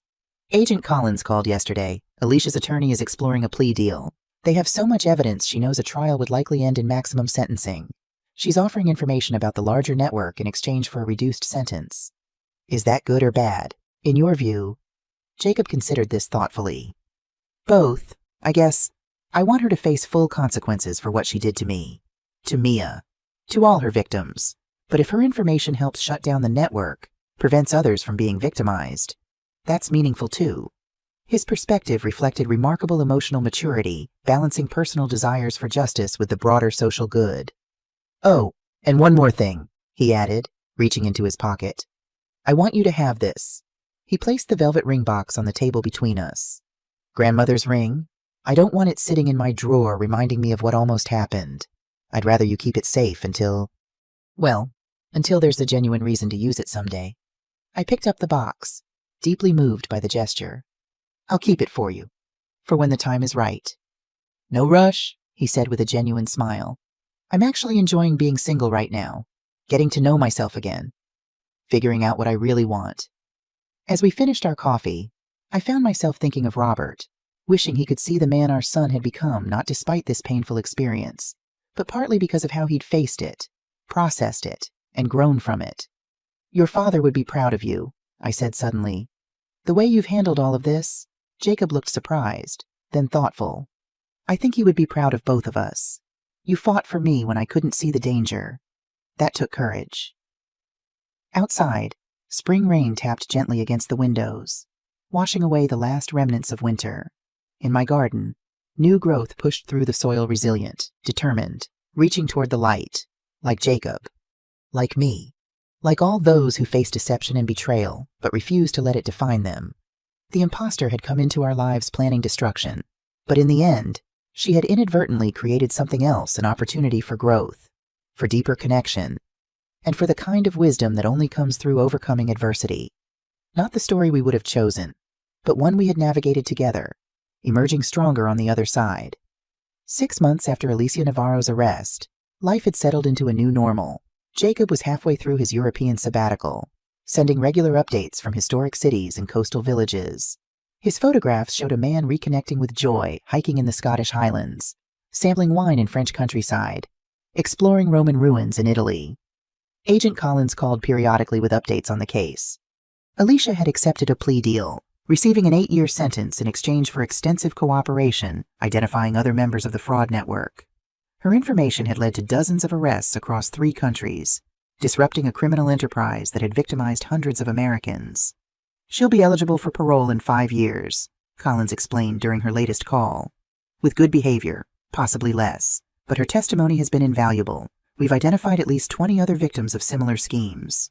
"Including this Sophia person she mentioned?" I asked, remembering Alicia's parting revelation. "Yes, Sophia Alvarez. We found her in Madrid, another identity theft victim who had no idea her personal details were being used for fraud in America. Her situation is similar to Mia Garcia's, financial accounts frozen, reputation damaged, employment difficulties." "Has anyone spoken with her directly?" "Spanish authorities have. She's cooperating with the investigation, but her circumstances are challenging. She's a single mother caring for an elderly father with Parkinson's disease." The financial disruption from the identity theft has been devastating for her family. Something about Sophia's situation touched me deeply, another innocent bystander caught in Alicia's web of deception, struggling with consequences she'd done nothing to deserve. Is there any way to help her? I asked. Like we did with Mia. Officially, our jurisdiction is limited, Collins admitted. But unofficially, if a private citizen wanted to reach out, offer support, that would be entirely up to them. I understood the subtle suggestion. Just as I'd helped bring Mia to Austin to provide testimony, I could potentially do something similar for Sophia. After careful consideration and consultation with Jacob, who was enthusiastic about the idea, I arranged to travel to Madrid. Agent Collins provided contact information for Sofia Alvarez, along with an introduction explaining my connection to the case. 2 weeks later, I sat at an outdoor cafe in Madrid's Plaza Mayor, waiting nervously for a woman whose identity had been entangled with our family's story through no choice of her own. I recognized her from the photographs Collins had shared, dark hair pulled back in a practical ponytail, intelligent eyes tired from worry, a graceful way of moving despite obvious exhaustion. She approached cautiously, scanning the cafe before spotting me. "Mrs. Brown?" she asked in accented but clear English. "Yes," I confirmed, standing to greet her. "Thank you for meeting me, Ms. Alvarez. Sophia, please." She settled across from me, ordering coffee when the waiter appeared. "Agent Collins explained your situation. Your son was another victim of this woman." "Yes, Jacob nearly married her, believing she was Mia Garcia." Sophia shook her head in disbelief. "And I was her identity for the previous frauds, in Las Vegas and Denver. It is still difficult to comprehend." Over the next hour, Sophia shared her story, how Spanish authorities had questioned her about marriages she'd never entered into, how her bank had frozen her accounts pending investigation of suspicious transactions, how her employer had placed her on unpaid leave until her name was cleared. "The worst part is the timing," she explained, stirring her coffee absently. "My father's medication is expensive. Without access to my accounts, I've had to borrow money, take on debt, reduce his treatments. That's why I wanted to meet with you," I said carefully. "I know money can't undo the damage Alicia has caused, but I'd like to help ease the financial burden while your situation is being resolved." Sophia's expression registered surprise, then wariness.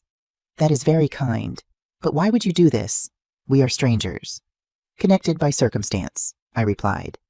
"What Alicia did affected both our families. Helping you feels like creating something positive from something terrible." She studied me thoughtfully. "Your son, Jacob, he suggested this. He did, actually. He's traveling in Europe now, healing from his own experience with Alicia. When I told him about your situation, he immediately asked how we could help." A smile softened Sophia's tired features. "He must be a good man." "He is," I agreed. "Despite everything, or perhaps because of it, he's become even more compassionate." We discussed practical arrangements, how financial assistance could help with her father's medical needs, legal fees for clearing her name, and temporary living expenses until her accounts were unfrozen. Sophia was proud but practical, accepting help with dignity rather than desperation. As our meeting concluded, Sophia reached across the table to take my hand. "Mrs. Brown Jennifer, thank you. Not just for the financial help, but for seeing me as a person, not just another victim in this story." "We're all more than what happens to us," I replied, thinking of Jacob's journey from devastation to renewal. Back in my hotel room that evening, I called Jacob, now in Portugal, to update him on the meeting. "How is she?" he asked immediately. "Resilient," I replied. "Exhausted, worried about her father, but determined to move forward. Reminds me a bit of the real Mia, actually. There's a genuineness to her that Alicia could never truly imitate." "I'm glad you met her," Jacob said. "It completes the circle somehow." "That's exactly how it feels," I agreed. "Like finding all the pieces of a puzzle we didn't know we were solving." "Speaking of completing circles," Jacob said, his tone shifting slightly, "I've decided to visit Barcelona next week." "To see Mia?" I asked carefully. "Yes, she's offered to show me the real Barcelona, not the version Alicia described." "As friends," he added quickly. "It feels like an important step reclaiming the experience, separating it from the fraud." "I think that's healthy," I assured him. "Creating new, authentic memories to replace the false ones. That's what this whole trip has been about," Jacob reflected. "Rediscovering what's real in the world and in myself." After our call, I stood by the hotel window, watching Madrid's evening lights flicker to life across the ancient city. From my vantage point, I could see families gathering for dinner, couples strolling hand in hand, the ordinary rhythm of lives untouched by the kind of deception that had altered our family's course. Yet even in that deception, we'd found unexpected gifts, deeper trust between Jacob and me, connections with genuinely good people like Mia and Sophia, and most importantly, the discovery of our own resilience. The next morning, I received an email from Sophia with a photograph attached her father in his wheelchair, smiling broadly, holding a sign that read, "Thank you, Brown family," in carefully printed English. Her accompanying message was simple. "Your kindness has brought light to a dark time. My father's new medication begins tomorrow." I forwarded the photo to Jacob, adding, "Sometimes the best response to deception is creating truth elsewhere." His reply came minutes later. "Exactly. See you when I get home. Love you, Mom." 3 days later, as I prepared to return to Austin, Sophia invited me to dinner at her modest apartment. Her father, Miguel, greeted me warmly, his hands trembling from Parkinson's but his spirit vibrant. Sophia's 7-year-old daughter, Elena, showed me her school books and practiced her limited English with charming determination. Over a home-cooked meal of traditional Spanish dishes, we talked about family, resilience, and the strange circumstances that had brought us together. Miguel, with Sophia translating his more complex thoughts, spoke philosophically about finding unexpected connections in adversity. He says that bad people can steal identities, money, even time, Sophia translated. But they cannot steal who we truly are, our character, our kindness, our capacity for hope. Your father is very wise, I replied, deeply moved. He also says, Sophia continued with a small smile, that you must visit again and bring your son next time. I'd like that, I said, realizing I meant it sincerely. Perhaps when Jacob finishes his European journey, as I prepared to leave, Elena presented me with a carefully drawn picture stick figures holding hands across what appeared to be the ocean, with friends written in wobbly letters at the bottom. She has been learning about maps, Sophia explained. This is us in Spain and you in Texas, still connected despite the distance. I carefully placed the drawing in my travel folder, touched by the child's simple representation of our unlikely bond. Back in Austin, life continued its forward motion. Summer faded into autumn, bringing cooler temperatures and the familiar rhythm of a new academic year. Though retired, I still marked the seasons by the school calendar, a habit from decades of teaching. Jacob returned from Europe in early October, tanned, relaxed, and noticeably more at peace than when he'd left. His visit with Mia in Barcelona had been healing. He reported walking the real streets of her neighborhood, meeting her actual parents, separating the authentic experience from Alicia's calculated fabrication. She's doing well, he told me over dinner his first night back. The hotel promoted her again. Her mother's cancer is in remission. She's dating someone new, a local chef she's known for years. And how was that for you? I asked carefully. Jacob smiled, understanding my concern. Completely fine. I'm genuinely happy for her. What I felt for Alicia's version of Mia was never real. It was a response to a carefully crafted performance designed to manipulate me. Seeing the actual Mia happy in her real life feels appropriate. Right. His insight reflected significant emotional growth, the ability to distinguish between authentic connection and manufactured intimacy, between the person he thought he loved and the performance designed to exploit him. I have something for you, he said, reaching into his bag. He pulled out a small package wrapped in tissue paper. From Sophia and her family. I stopped in Madrid on my way home. Inside was a beautiful hand-painted ceramic tile depicting a bridge spanning a river, with puentes no muros written along the bottom. Bridges, not walls, Jacob translated unnecessarily. You met them? I asked, touched by the gift's symbolism. For dinner, he confirmed. Elena has grown an inch since you saw her. Miguel is responding well to the new medication. His tremors are much less pronounced. Sophia has been reinstated at her job with back pay, thanks to the documentation from Agent Collins clearing her name. I'm so glad, they said, carefully placing the tile on my mantelpiece. They're good people who deserve none of what happened to them. Like us, Jacob added quietly. Good people caught in someone else's deception. 6 weeks later, as Thanksgiving approached, Jacob surprised me with an unexpected proposal. I've been thinking, he said during our Sunday coffee ritual. Why don't we do something different for Thanksgiving this year? Create new traditions instead of revisiting old ones. The suggestion made perfect sense. Last Thanksgiving had been the disastrous dinner with Alicia's fake parents, a painful memory neither of us wished to revisit. What did you have in mind? I asked. Actually, he looked slightly sheepish. I've invited some guests. I hope that's okay. Before I could ask who, he continued, Mia is coming to Texas for a hotel management conference that week. She asked if she could visit Austin while she's here, and I thought, why not invite Sophia and her family too? The conference is sponsoring Mia's trip, but I've offered to cover travel for Sophia, Miguel, and Elena. I stared at him, processing this unexpected suggestion. You want to have Thanksgiving with all of Alicia's identity theft victims. When he put it that way, it sounded bizarre, even darkly comical, but Jacob's expression was earnest. I know it seems strange, he acknowledged, but they're not just Alicia's victims to me. They're people I've come to care about, connections that emerged from something terrible. We're all linked by this experience, why not transform it into something meaningful? His logic was both peculiar and strangely beautiful, taking the fractured pieces of a painful experience and reassembling them into something intentional and positive. Plus, he added with a small smile, I figured it might help exorcise the ghost of last Thanksgiving. When you put it that way, I replied, finding myself warming to the idea. How could I possibly say no?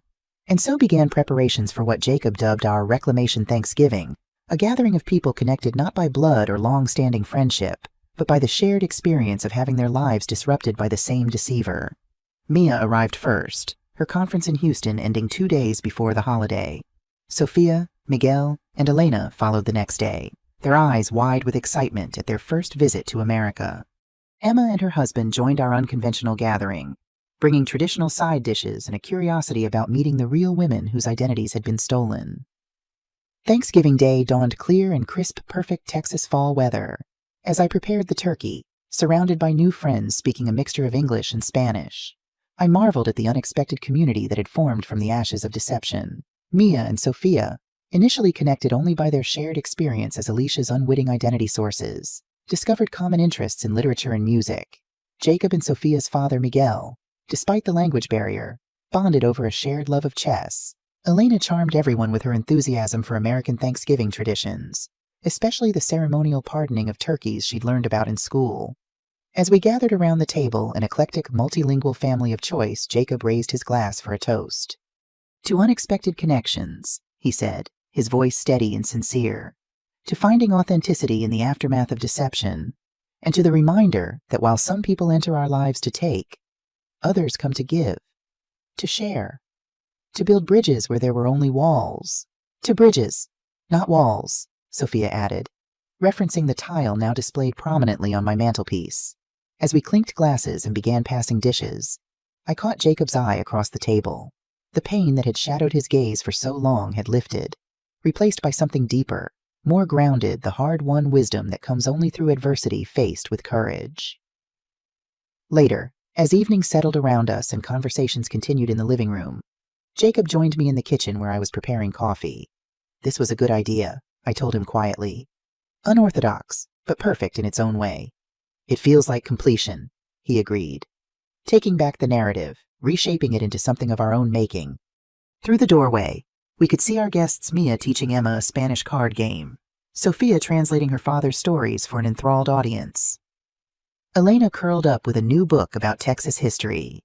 The scene bore no resemblance to the calculated performance of last Thanksgiving, with its false parents and hidden agendas. This gathering was messy, authentic, and genuinely warm. You know, Jacob said thoughtfully.